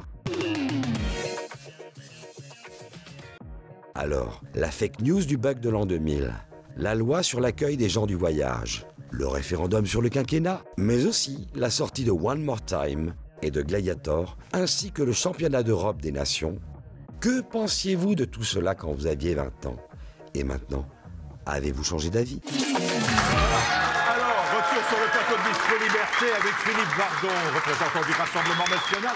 Philippe Vardon, à 20 ans, qu'est-ce que vous faisiez? Ne me dites pas que vous étiez à Nice, parce qu'un jeune à Nice, ça n'existe pas. Vous êtes condamné par les vôtres. À 20 ans, je militais beaucoup. C'est-à-dire ça n'a pas trop changé depuis, mais j'ai commencé à militer à 14 ans. Et à 20 ans, si je ne me trompe pas, alors, il y a un petit piège quand même. J'ai hésité à vous le dire, parce que 2001 pouvait être intéressant. En fait, en 2000, j'ai 19 ans sur 9 mois sur 12, puisque je suis né en septembre. Aïe. Mais allez, je prends. Allez, prenez. Ça nous arrange. Ça nous arrange un peu, c'est bon. On vous l'a fait à 2000. Allez, hop. Donc, à 20 ans, je crois que je tentais une première année d'histoire qui m'a extrêmement déçu. J'ai fait 3 mois et puis je suis allé travailler avant de reprendre le droit, comme tout le monde. Et puis les sciences politiques. Et j'ai fait une première année d'histoire où j'ai été extrêmement déçu. C'était un enseignement que j'ai trouvé très scientifique, en fait. Et moi, je m'attendais à quelque chose de beaucoup plus littéraire, où on allait débattre, se raconter plein de choses. Et puis, je suis arrivé, il y avait des frises. On devait faire un truc sur les rites mortuaires en France au XVIIIe siècle. Et voilà, donc ça m'a pas, c'est pas exactement ce à quoi je m'attendais. Vous avez entendu, Gentillet, voilà. Il a fait de l'histoire comme moi, il a fini à faire du droit comme vous. Donc en fait, la fac de d'histoire. la science politique. Donc ça a duré 3 mois, et puis je militais beaucoup. J'ai beaucoup milité en fac. Vous étiez à Nice. Étonnant. J'étais à Nice. J'ai toujours été à Nice. Ouais. Belle ville de Nice. Qu'est-ce que vous avez Magnifique retenu? ville de Nice. Oui, c'est vrai, on est d'accord. Quel est le moment que vous avez retenu de cette année-là? Puisque vous êtes un militant politique. C'est assez marrant parce que au Rassemblement national? Non, je militais dans les syndicats étudiants. À Lequel? l'époque. Alors on avait un syndicat étudiant local qui C'était pas l'Uni à s'appelait l'époque. l'Union et Défense des étudiants niçois. Peut-être ça vous parlera. Qui réalisait d'excellents résultats à la faculté de droit notamment. C'est assez marrant parce que quand j'ai revu tout ça, je me disais justement que quand on milite, quand on est dans ce militantisme, cet activisme juvénile, estudiantin, etc., en fait on se préoccupe très peu de politique. Parce que moi j'ai aucun souvenir, vous voyez, en l'an 2000, que ça soit de la loi sur les aires pour les gens du voyage, vous me direz, ça n'a pas trop fonctionné parce que chez moi, alors dans les Alpes-Maritimes, ils s'installent toujours partout sauf sur les aires. Je veux dire, le moindre stade de foot, le moindre parking de supermarché, c'est. Ou alors, je sais pas, c'est peut-être la signalisation. Vous n'avez pas le monopole. C'est peut-être la signalisation. Honnêtement, le quinquennat à l'époque, pour tout vous dire, j'ai même pas voté au référendum, nonobstant quoi, on était 70% à pas avoir voté. Et donc, je vais vous faire un regard rétrospectif là-dessus, parce que honnêtement, rien de tout ça Orelsan m'a traumatisé à l'époque où je devais être. Vous vous rappelez le bug de l'an 2000, la grande fake news, ça allait tous Ouais, arrêter. honnêtement, je suis allé regarder un petit peu ce que je faisais à l'époque et j'étais plus préoccupé par exemple par la situation au Kosovo, d'où les Serbes étaient chassés à partir des bombardements de l'OTAN en 99. Et je crois que c'était ma grosse préoccupation. Finalement, c'est pas si mal peut-être. Le quinquennat, rétrospectivement, c'est ce qui me semble avoir été le plus important à ce moment-là, même si, je le concède, ça m'a pas trop préoccupé. Il y a eu le quinquennat, puis en fait aussi surtout l'inversion du calendrier électoral à partir de 2001. C'est le président qui devient chef de gouvernement, ça a été amplifié avec Sarkozy, qui faisait un peu tous les rôles. Je crois que ça a fondamentalement bouleversé la façon dont on fait de la politique en France et dans la Ve République. Ce qui semblait pas si évident. Et après tout, le succès du quinquennat, on peut l'expliquer. C'était Jospin qui avait dit, qui défendait ça avant que Chirac s'y mette aussi, et qui avait dit il vaut mieux 5 ans avec Jospin que 7 ans avec Chirac. C'est discutable, parce que 5 ans avec Jospin, ça aurait été long aussi. Mais évidemment, ça a tout changé. Ça réduit, disons, la vue du président. Moi, je crois que la politique, c'est le temps long. Et que ça réduit la vue du président qui est un peu en campagne permanente. La réélection arrive très vite. Vous êtes toujours pour un septennat non renouvelable. Ça réduit le rôle du Premier ministre. Je crois que la question effectivement du septennat non renouvelable, qui a été mise sur la table, que Marine notamment a portée, me semble intéressante parce que on est moins prisonnier des opinions et on peut conduire un projet Marine à Le Pen terme. en 2022 et Marion Maréchal en 2029. Donc là, J'ai noté. Et Olympe en 2053. C'est ça. Ah oui. Et ça, je crois que ça crée, avec l'amplification du fait majoritaire, et là on en a une illustration, je dirais, dramatique avec les députés Macron. Moi, j'étais candidat aux législatives, le député qui m'a malheureusement battu, on l'a pas revu quasiment dans la circonscription depuis. Il avait conclu son interview à Nice Matin, juste après son élection, en disant, c'est Cédric Roussel pour ne pas le nommer, je lui dis c'est la seule fois où vous entendrez son nom, sans doute. Il a fini enterré dans du ciment. il a été élu, il est heureux. Il avait conclu, mais c'est exactement ça, Martial, parce qu'il avait conclu son interview dans Nice Matin en disant, je me sens comme un gagnant du loto. Vous voyez l'idée. C'est une vision politique. C'est marrant. Bon, il a effectivement, perdu le tic, là. nonobstant quoi, celui-ci, c'est peut-être pas plus mal qu'on le garde que 5 ans. Alors, et culturellement, alors là, j'ai pensé tout de suite, bien évidemment, à Johnny, parce que Johnny, c'est peut-être en 2000 qu'il chantait Allez les Bleus, on est tous ensemble. Allez les Bleus. Hein, oui. C'était pas sa C'était pas meilleure. le plus réussi du tournoi, a priori. Répertoire. Vous m'avez dit que vous adorez Johnny, je vous ai trouvé une chanson. Aidez-moi. Le football, alors. Et Nice en division, en première division, en milieu de classement. Le gym, Enfin, l'OGC Nice. remarquable. Le grand club. Mieux que Monaco. Ouais, non, mais l'OGC Nice, c'est besoin. Souvent, on me demande si je soutiens le football, je dis que je soutiens Nice. Et l'OGC Nice, c'est un grand club. C'est un club qui a une vraie histoire et qui a un club qui a un avantage, il est soutenu que par les Niçois. Vous voyez, j'ai vu l'autre fois, vous avez reçu Stéphane Ravier, oui, il aimait pas l'Olympique de l'OM. Marseille. Non, l'OM. L'OM, je vous ai dit l'OM, hein, l'Olympique de Marseille. Ouais, l'OM. c'est pas un club. Non, faut être sérieux. C'est bien quand de vous allez au Marseille, conseil ils régional sont- à Marseille, vous avez des amis qui Eh ben, vous c'est attendent, comme non quand il y a les bus de supporters niçois, on se fait caillasser.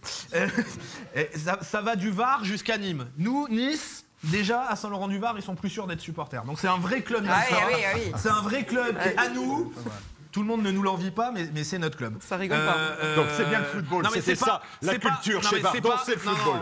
mais c'est pas- allez. Il faut Moi, le j'ai reconnaître. vachement. C'est Quand pas vous m'avez envoyé ça, j'ai hésité entre Daft Punk et Gladiator. Alors, Daft Punk, moi, surtout le souvenir que j'ai, il n'est pas musical. On a vu un extrait du clip. C'est ce clip en manga qui parle de le dessinateur, le créateur d'Albator. Alors, ceux qui sont soit un tout petit peu plus vieux, soit un tout petit peu plus jeunes que moi, ça leur parlera. Albator, c'est Oui, le bien héros, sûr. le capitaine corsaire dans l'espace, etc. Capitaine au cœur d'or. Exactement. Merci, Enfin, Caroline. peut-être Qui règne que sur la tous galaxie. chanter, oui. ouais. Alors là, bravo Caroline. Et c'est surtout ça qui, regardais qui- ça. qui- qui m'a marqué à l'époque avec Daft Punk. C'est assez sympa musicalement, évidemment. C'est quand même la réussite française, même si c'est dans un style. Ce côté, la French Touch, c'est un peu l'élégance française amenée à l'électro. Il y a beaucoup de sonorités 80, de sonorités pop. C'est sympa. Moi, je vais faire le mais... vieux con, j'aurais aimé que ce soit en français, quoi, non? Ouais, enfin, le One More Time en français, ça aurait pas été dingue. Hein. Une fois de plus, bon, je sais pas si. Non, il y a. Une fois encore, mais ouais. une fois encore, c'est Oui, mieux, ça c'est me- plus prometteur. Et donc finalement, j'ai sombré et j'ai choisi Gladiator. Alors évidemment, c'est pas trop pour la précision historique. Alors, C'est à cause de Marc Aurèle, j'en étais c'est sûre. bon. Alors Marc Aurèle, dedans, on le voit quand même On assez voit vite pas fait. très loin, Il a pas un rôle central. Bon, moi j'aime bien Russell Crowe, mais est-ce que vous savez que c'est Mel Gibson qui a failli faire Ah non. le personnage principal, Ah ouais ce qui aurait été encore mieux, mais qui était à l'époque sur The Patriot. C'est pas ce qu'il a fait de mieux, J'aime bien Ridley Scott. Alors même s'il y a certains de ses Ah oui, films, oui. y a certains de ses films qu'il vaut mieux regarder en enlevant le son. Vous regardez juste les images. Je pense notamment au film qu'il a fait sur les croisades, avec, je suis en train de chercher le titre, avec Saladin, etc. Je préfère dans Kingdom of Heaven, c'est une catastrophe absolue. Donc vous enlevez le son, c'est génial. Les charges et tout, c'est beau. Mais évidemment, c'est Blade Runner, c'est Alien, c'est American Gangster, c'est La Chute du Faucon Noir. Ridley Scott, c'est quand même quelque chose. La musique, accessoirement, Hans Zimmer, Elisa Gerhardt, c'est le groupe Dead Can Dance, ça aussi, c'est du très bon. Et puis surtout, c'est incroyable, moi je croyais que c'était un film, mais c'est pas un film, c'est un roman. Alors, votre Gladiator. Quand vous retournez le DVD, il y a plein de noms d'eau, faut s'y intéresser. Et non, c'est au-delà. Hans Zimmer, je savais, merci. Au-delà, Elisa Gerhardt, faut vous y intéresser, c'est très intéressant. C'est de la new wave. Et voilà. Et c'est surtout en fait, c'est le grand retour du péplum et de la fresque historique. C'est vrai. Et quelque part, au-delà, ça pose une question récurrente, c'est que nos récits, nos grands récits, je dirais, il y a le roman national, c'est le roman civilisationnel. Ils sont racontés par les Américains. Ah, ça, je suis parfaitement d'accord avec vous. On n'est pas capable. On n'est pas capable de faire des grands films. Parce que nous, on a fait Vercingétorix par Christophe Lambert. Ouais. Et que c'est juste pas possible. Hein. Si quelqu'un a vu ça... Oui, on a vu. Donc nous, on ne peut pas perdre nos téléspectateurs. Et pareil pour les films sur la police et sur l'armée. Hein. Nous, on a fait la 7e compagnie au clair de lune et eux, ils font des films sensationnels. Plus discutable sur la police, je trouve que pour le coup, dans le polar, le cinéma français est très bon, et encore maintenant. Alors l'armée, en on va pas pouvoir faire pendant 107 ans. Nous, on a fait donc Vercingétorix de Christophe Lambert, merci. On a fait Jeanne d'Arc de Besson, donc elle est folle. Voilà, c'est. Donc nous, on débute de Jeanne d'Arc de Rizet, pas mal par contre. Et alors qu'on a de super réalisateurs capables de faire de l'épique, de l'action, etc. Mais on n'arrive pas à se raconter. C'est quand même assez intéressant. C'est les Américains qui ont fait Gladiator, c'est les Américains qui ont fait 300. Et c'est eux qui nous racontent. Et je crois que là, quelque part, il y a un complexe. Et qu'on n'ose plus s'affirmer, se raconter tel que nous sommes dans notre fierté. Allez, on se retrouve dans quelques instants. Vous savez à quoi sert cet instant-là? Vous savez à quoi il sert? Il sert que nous sommes à l'approche du 31 décembre, que c'est la période de don pour la presse alternative et qu'il faut donc aller sur le nouveau site de TV Liberté. Vous allez voir de l'info en continu, vous allez voir une nouvelle présentation, des nouvelles rubriques, bientôt des nouveaux programmes. Tout cela avec au milieu, donner une rubrique don. Eh bien, il faut y aller tout de suite. Vous avez un compte PayPal, vous mettez 10, 20, 30, 100, 200, allez, 3000, 2000, 5000, ce que vous voulez, mais vous donnez tout de suite. C'est vraiment maintenant, c'est pas dans demain, j'y penserai après-demain, c'est maintenant, entre le moment où je viens de céder la parole et où on va se retrouver. Allez vite sur la rubrique don de TV Liberté. On se retrouve tout de suite avec Mélenchon et avec Philippe Bardon, qui aime Mélenchon, qui aime Gladiator, qui aime Ridley Scott et qui aime Bertrand. Il arrive.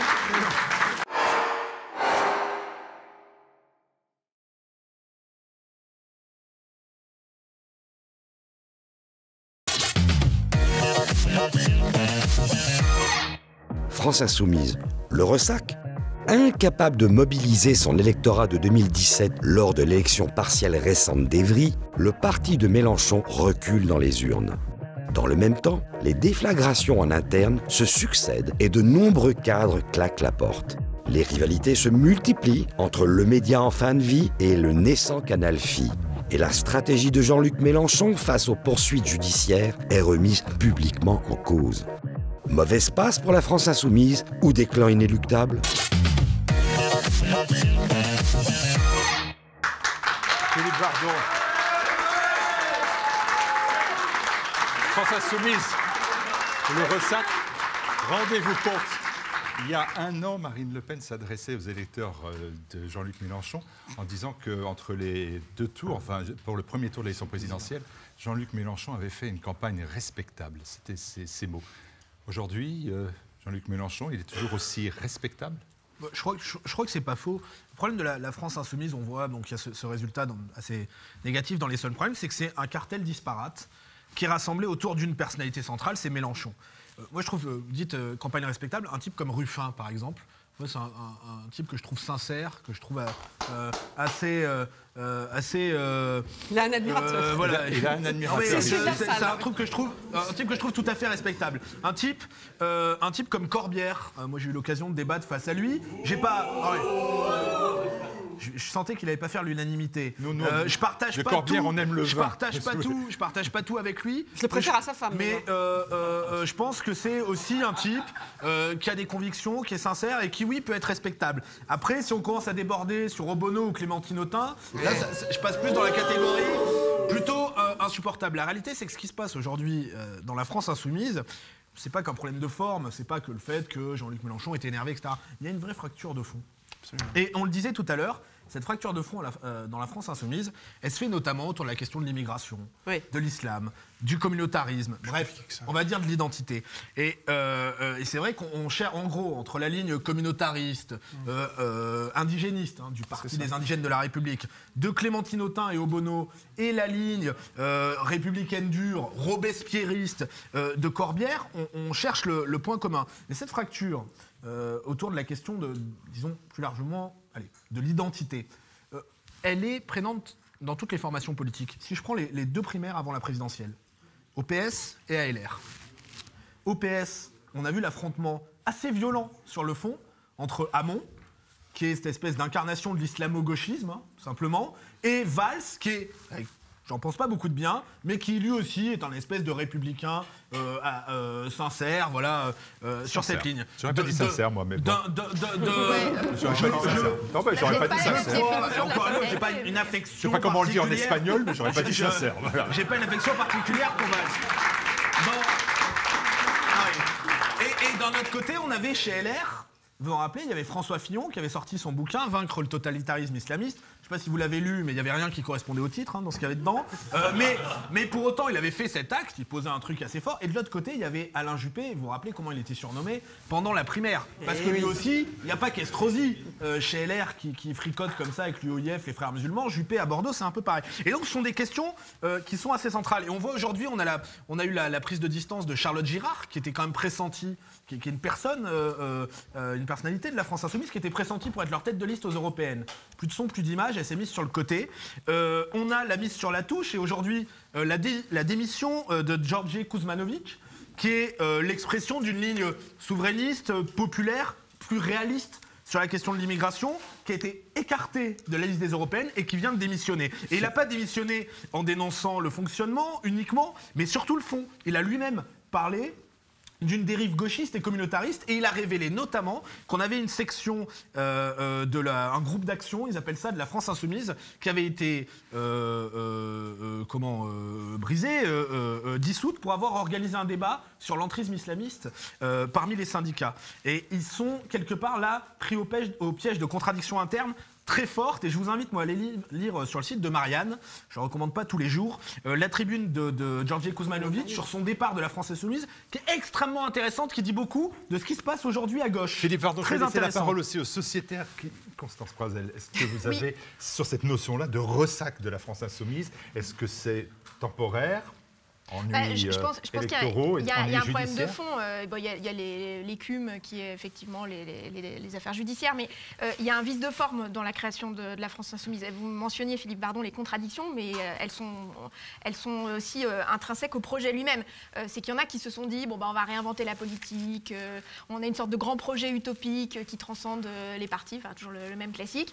Et puis, il y a le fait que la nature a horreur du vide et qu'il y a un créneau à prendre à gauche. Donc, et que la France insoumise, elle est là pour occuper ce créneau de gauche. Et donc, du coup, il y a ces tensions entre ce rêve utopique et ce vieux fond de gauche qui n'en finit pas de ressurgir. Et il y en a qui ne se reconnaissent pas justement dans la prétendue générosité du départ et la cuisine interne de la gauche. C'est assez marrant parce que vous êtes d'accord avec Jean-Luc Mélenchon. Finalement. Vraiment, c'est la première fois qu'on me dit ça. Regardez, dans la partielle d'Evry, si ça ne dure pas trop, dans la partielle d'Evry, la première fois en 2017 où Amrani finit presque vainqueur, elle est à 137 voix du candidat Valls. Là, c'est le parti utopique contre cette gauche ancien monde aussi. Et puis cette fois-ci, Amrani, elle a fait de l'union de la gauche. Julien Drey, le Parti socialiste, etc. C'est pas un concept porteur, elle est battue de 2000 voix. Son candidat à Shoah qui a fait 59%, 2000 voix d'avance. Et Mélenchon a dit, cette défaite, elle n'est pas due à la France insoumise, elle est due au fait que nous avons fait l'union de la gauche avec le Parti socialiste, avec le reste du Parti communiste. Alors, je ne dirais pas tout à fait que je suis d'accord avec Jean-Luc Mélenchon, mais n'hésitez pas, ça peut arriver. Regardez, il est respectable pour Philippe Vardon, il peut être sympathique pour vous. Je ne suis plus à ça près. Sympathique, mais on va jusque-là. Je ne sais pas si la réciproque est vraie, s'il dirait pareil de moi. Il faut l'inviter, Martial. Je vais vous dire, j'ai la réponse. Non, ce que je veux dire, c'est qu'en fait, ils ne savent pas où ils en sont. C'est surtout ça. Ce n'est pas tellement l'union de la gauche n'a pas fonctionné, c'est l'union de la gauche qui est responsable de ça. C'est que s'attire dans toutes les directions, qu'il reste un parti de gauche et qu'il rassemble, il conglomère des personnes qui n'ont pas... Il y a un épuisement idéologique, on a l'impression. Ils sont asséchés idéologiquement. Idéologiquement, ils sont pris au piège de la cohérence. Je veux dire, ils sont... la libre circulation, le dogme de la libre circulation, il faut le critiquer d'un bloc. Et on ne peut pas à la fois être contre la libre circulation des biens, des marchandises, des capitaux, mais pour l'ouverture totale des frontières sur l'immigration. Et ils sont pris au piège comme ça d'une incohérence fondamentale. Et on voit que c'est ce qui est aujourd'hui en train de créer le trouble chez eux. Ils essaient de en même temps et ils n'y arrivent pas. Oui, mais enfin, ils ont, encore une fois, je pense que ça va ensemble, quoi. Si on critique la libre circulation, c'est d'ensemble la libre circulation des biens, des marchandises, des capitaux et des personnes. Et eux, il manque à minima un pan dans tout ça. Philippe Randa, merci de nous avoir rejoints. J'ai regardé le site Euroliberté cette semaine. J'ai vu un très bel entretien avec Natacha Polony. Décidément, tout nous ramène à Marianne ce soir.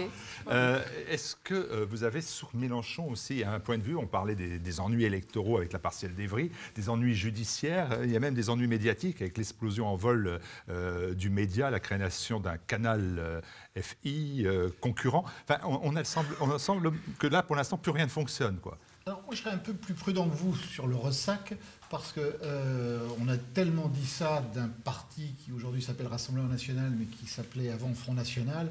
Le ressac du Front National, c'était pendant 40 ans d'expansion continue. À chaque fois, tous les mois, il y avait « Ah, ça y est, c'est fini, Front National ». Il y a eu des ressacs. Alors, il faut faire attention. Il y a eu des ressacs. Il y a eu quand même une relative progression permanente pendant 40 ans. Donc, voilà, il faut toujours être plutôt en avant. Donc, pour l'instant, il y a une situation qui est claire. Il n'y a plus aucune opposition politique, je suis désolé, en France, face à Macron. Il n'y a plus de gouvernement non plus, ils n'ont plus de majorité. Il y a un mouvement de contestation quasiment insurrectionnel, ces Gilets jaunes, pour l'instant, qui ne sont pas rattachés à aucun parti. Donc, on parle de la France insoumise. La France insoumise, effectivement, ils ne sont pas au mieux de leur forme. Les autres partis... plus ou moins, c'est un peu la même chose. Ils ne représentent pas vraiment l'opposition à Macron. Qu'est-ce qui nous concernant? Non, nous concernant, mais attendez. Qu'est-ce qui vous permet de dire ça? Non, mais ça m'interpelle sincèrement, parce qu'entre la France insoumise aujourd'hui et le Rassemblement national, il y a à peu près 10%. Oui, non, mais le problème... Donc nous mettre dans la même... Il y avait déjà 10% il y a 2 ans. Le Rassemblement national, puisqu'il s'appelle comme ça maintenant, est effectivement un parti qui, à défaut d'être en ordre de bataille, est peut-être celui qui va le moins mal. Je suis d'accord. Mais enfin, pour l'instant... il ne représente pas encore dans l'opinion la seule et unique opposition dangereuse pour Emmanuel Macron. J'espère que ça va le devenir. Pour Emmanuel Macron, son opposition, c'est Marine Le Pen. Mais là, on est en train de parler de la France insoumise. Donc on pourrait revenir sur la France insoumise et sur les problèmes qui les concernent. Je dis juste, votre titre du ressac était peut-être un peu exagéré. Attention, il y a un point d'interrogation. Le problème de la France insoumise et de Jean-Luc Mélenchon, c'est tout simplement qu'ils ont effectivement un grave problème que vous avez abordé, c'est qu'ils vont mal sur la question de l'immigration. Ils ne veulent pas prendre parti, on sent bien qu'il y a une division. Mais pas que l'immigration. Il y a aussi un autre problème qui est cette France populaire, cette France des Gilets jaunes, avec laquelle ils ne sont absolument pas en phase. Mélenchon, on l'a entendu pendant ce week-end dire « Si, ça y est, c'est le peuple qui se lève ». Non, il n'est pas du tout en phase avec cette France-là. La France insoumise, l'électorat de la France insoumise, c'est pas du tout la France des prolos, c'est la France des bobos. C'est ceux qui votent pour Mélenchon. Moi, je connais beaucoup de jeunes, j'ai même des gens très proches qui ont voté Mélenchon au premier tour. Heureusement, ils se sont rattrapés au second tour. Mais au premier tour... On ne demandera pas leur nom. On ne donnera pas leur nom, effectivement. Mais au premier tour, ils ont voté Mélenchon parce que c'est le seul candidat qui apparaissait pour défendre l'écologie. Ah oui, ils sont en trottinette d'ailleurs. Moi, j'en connais plein des électeurs de Jean-Luc Mélenchon. Donc, cette clientèle de jeunes et cette clientèle des villes ont voté massivement pour la France insoumise, pas que pour Macron, pour la France insoumise aussi. Tous ces gens qui est de gauche écœurés par le Parti socialiste ont voté France insoumise plus facilement. Mais il n'a pas récupéré l'ensemble de l'électorat, ce qu'il en reste en tout cas communiste. Les communistes essayent effectivement. Pourquoi ils survivent encore? C'est tout simplement parce qu'ils ne veulent pas de Mélenchon, parce que c'est pas le même électorat. Ils ont un problème avec l'immigration, ils ont un problème avec le peuple. C'est pas le même peuple, la France insoumise, que ceux qui sont dans la rue actuellement. Et l'autre problème, c'est qu'il y a une personnalité écrasante à la France insoumise, qui est celle de Jean-Luc Mélenchon, exactement la même personnalité qui était écrasante de Jean-Marie Le Pen avant, ou de Georges Marchais précédemment. Hormis Jean-Luc Mélenchon, on parle de Ruffin, on peut le trouver sympathique. Nous, pourquoi pas. Le problème, médiatiquement, il n'existe pas par rapport à Mélenchon. C'est le seul candidat plausible qui est capable de tenir les rênes d'un parti, mais d'un parti qui est englué dans un scandale. Celui des attachés parlementaires, mais comme tous les partis d'opposition ont été entachés, Rassemblement national et dans l'œil du cyclone aussi. Bayrou et le MoDem est dans l'œil pour les mêmes raisons. Vous remarquerez que bizarrement, c'est quand même, il a moins de perquisitions, oui, Bayrou. Je ne sais pas, je n'ai évidemment aucune proximité avec le président. Rassemblement national et la France insoumise, d'accord. Mais il y a aussi ce phénomène terrible du média et du scandale financier qu'il y a autour du média. Alors, on est mal placé peut-être à TV Liberté parce que c'est peut-être des rivaux directs, mais enfin, il faut quand même le dire.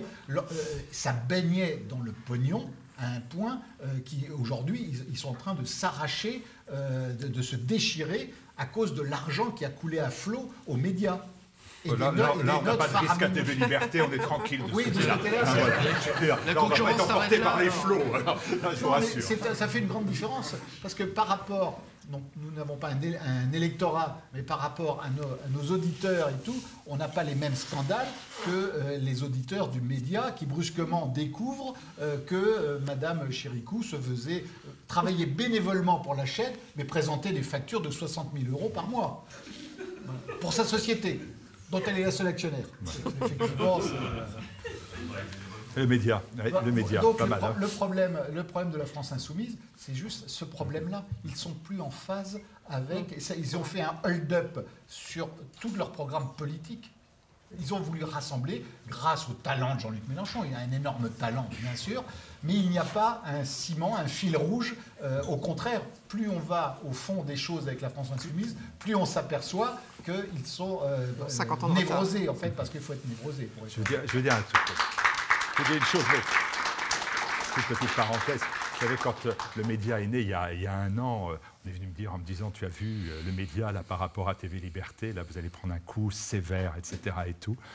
Ils ont tout bouffé, ils ont tout raté, ils ont tout planté. Ils sont en procès permanent. Ils sont en procès permanent, ils s'engueulent entre eux, ils ne peuvent pas se voir, ils ne peuvent plus se blairer. Nous, on a une équipe soudée et on va fêter nos 5 ans le 1er février en France.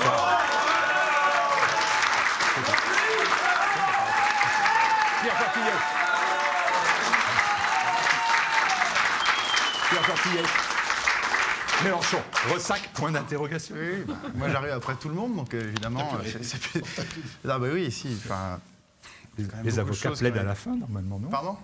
Les avocats, c'est à la fin. Ça dépend si on est... Enfin, de quel côté on est, bien sûr. Moi, je pense que Jean-Luc Mélenchon, et la France insoumise plus généralement, est sans doute le mouvement politique qui a le plus grand potentiel aujourd'hui. Pour deux raisons. Une raison électorale et une raison sociologique, la plus importante étant la deuxième. La première, la raison électorale, la raison politique, c'est parce qu'en fait, il n'y a plus de gauche. La gauche a été éclatée. Le Parti socialiste est quand même passé, je veux dire, de la présidentielle avec François Hollande, de mémoire, il avait fait 28%, François Hollande, je crois. Il est passé à 6%, le Parti socialiste. Donc le choc est énorme. Tout cet électorat-là, il est un peu perdu. Donc là, aujourd'hui, on se fiche sur les européennes, on fait deux erreurs. Un, il y a plein de gens qui sont dans l'abstention. Deux, historiquement, les élections européennes, enfin, si on compare par rapport à la précédente élection, c'est une très mauvaise élection pour le Front de gauche. Ils ont fait 11% à la présidentielle en 2012, en 2014, ils font à peine 6%. Donc le résultat aux européennes n'est pas très important. À la limite, ce qui va compter, c'est de savoir si Mélenchon va avoir les écologistes avec lui, parce que c'est l'élection pour les écologistes. Mais voilà, je fin de la parenthèse. Je pense que politiquement, il a un potentiel énorme parce qu'il va être la vraie force de gauche.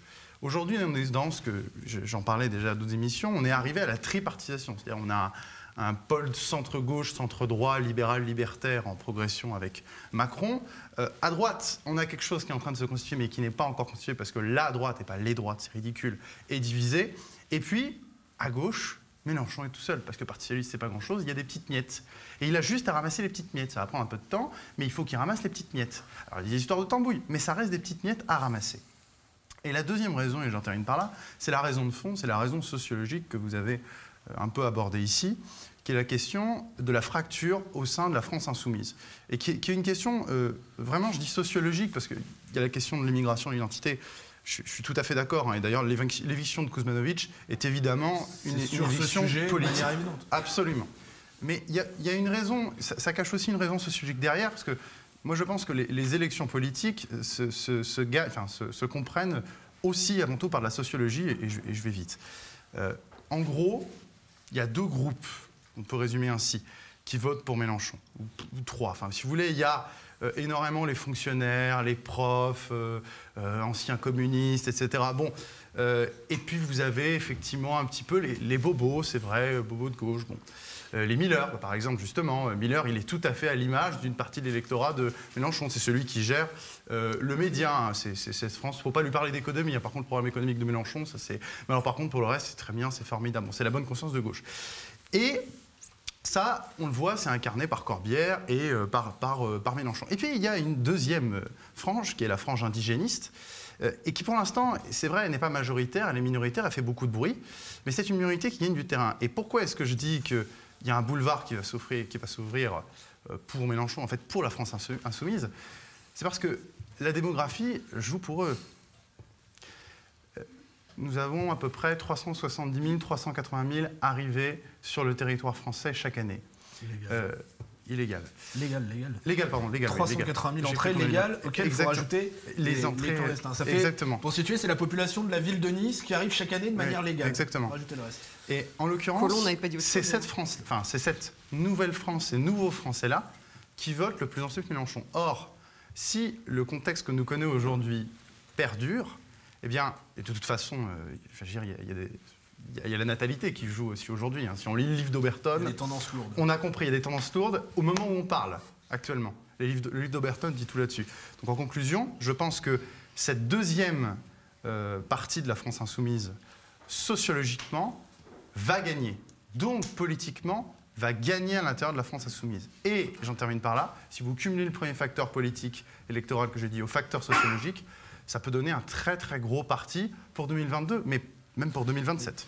Philippe Vardon, on va conclure. L'éviction de Kuzmanovic, elle est exactement là-dessus. Mais vous dites, elle va gagner. Moi, je pense qu'ils ont gagné à travers l'éviction de Kuzmanovic, encore une fois, qui représentait l'expression souverainiste. Et, moi, je parle du pouvoir. Ah non, je parle pas que... Alors, je parle à l'intérieur. À l'intérieur, mais moi, je vais au-delà. Non, je vais au-delà. C'est-à-dire que ça peut constituer une grosse force aussi grâce à la démographie. Il faut qu'ils aillent très très aussi loin. Grâce à la démographie.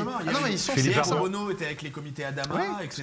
Ils sont sur cette voie-là. Est-ce qu'à l'aune de ce dialogue que nous avons eu, est-ce que le Rassemblement national peut s'adresser aux électeurs de la France insoumise, comme Marine Le Pen l'a fait entre les 2 tours de l'élection présidentielle? Est-ce que vous avez la possibilité de capter cet électorat, ou c'est un électorat qui ne peut pas se réavoir? Je note, si je crois, Philippe, que ça a marché. Ça a marché au moins sur quelques-uns qui se sont rattrapés au 2e tour. C'est ce que vous nous avez dit.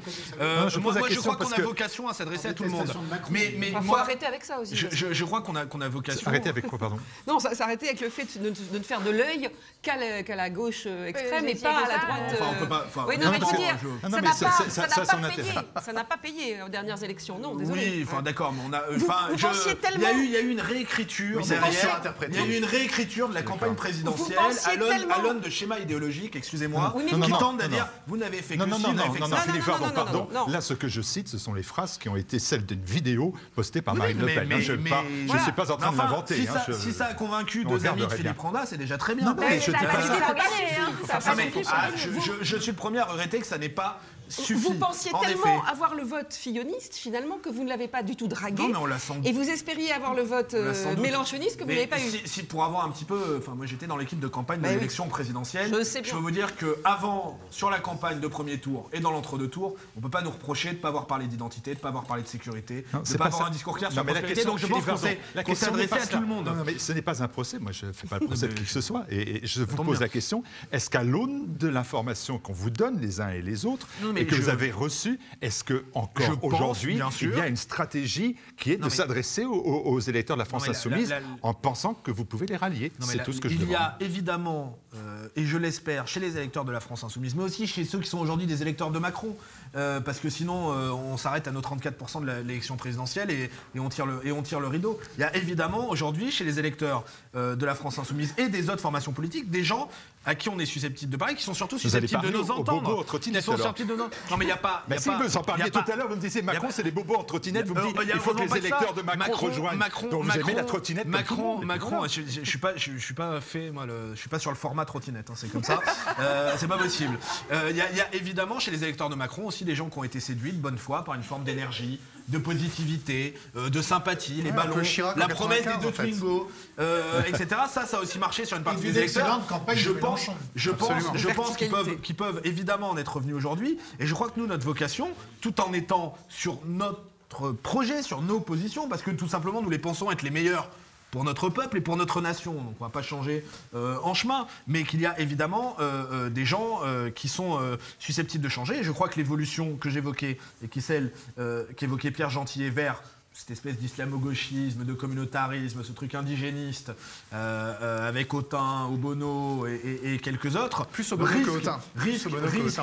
Risque sans doute de rejeter un certain nombre d'électeurs qui peuvent être sincères en dehors de la France insoumise. Vous avez fini? Je vous ai donné la parole. J'y suis, c'est bon. Merci beaucoup, Philippe Bardon. Alors, on va regarder les dessins. Philippe Randa, d'Euroliberté, vous n'avez pas eu votre caricature, vous y avez donc droit. Oui, c'est le moins qu'on puisse dire. Nous a rejoint pour traiter... Il y a une sorte de fil rouge. Oui, de traiter de la rouge France insoumise. Je vais me consoler avec le rouge de nos terroirs. Le rouge, la rouge France insoumise a du mal. On a été éclaboussé par la révolution des Gilets jaunes. Voilà. Pas facile pour le chef des Insoumis, mes cadres et mes électeurs me sont insoumis, bien sûr, jeu de mots. Et puis, France insoumise, point d'interrogation, pas au lobby immigrationniste, en tout cas. Voilà, merci beaucoup Philippe Bardon. Merci de vous être prêté au jeu. Qu'est-ce qu'il me reste à vous dire? Merci à vous tous. Un remerciement, un cadeau, Ignace, dont vous avez vu les dessins. Et puis, il ne m'a pas raté, je le signale. Voilà, et ben alors, il va pas vous rater, parce qu'il va quand même vous offrir son livre publié. Avec plaisir, merci. Tous ces dessins, des centaines de dessins, y compris, bien évidemment, ceux qui ont été publiés tout au long de la période traitée par TV Liberté, depuis l'élection d'Emmanuel Macron jusqu'à aujourd'hui, la crise de Jupiter. Je vous l'offre en échange du nom de la tête de liste aux européennes. Je crois qu'on va couper. Merci beaucoup à vous. Merci beaucoup. Merci beaucoup. Caroline.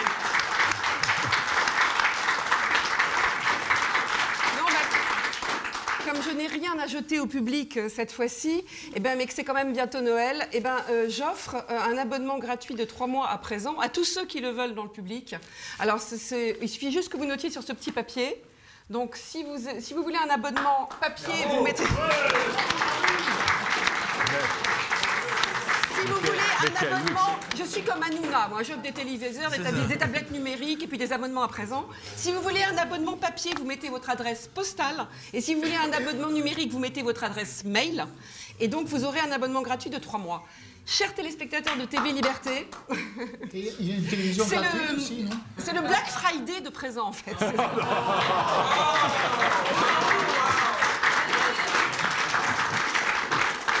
Chers téléspectateurs de TV Liberté, précisément les Gilets jaunes se défient et se méfient des médias, comme vous avez pu le voir, au cri de BFM menteur, de laquais de Macron, de presse aux ordres, etc. Vous avez la chance, vous, d'avoir une télévision libre, indépendante, dont les journalistes n'ont pas la marque du collier. Eh bien, aidez cette télévision, faites un don immédiatement, comme vous l'a dit Martial, pas demain, pas après-demain, pas dans une semaine, faites-le tout de suite. Et de toute façon, nous nous retrouvons dans 15 jours pour la dernière émission de l'année.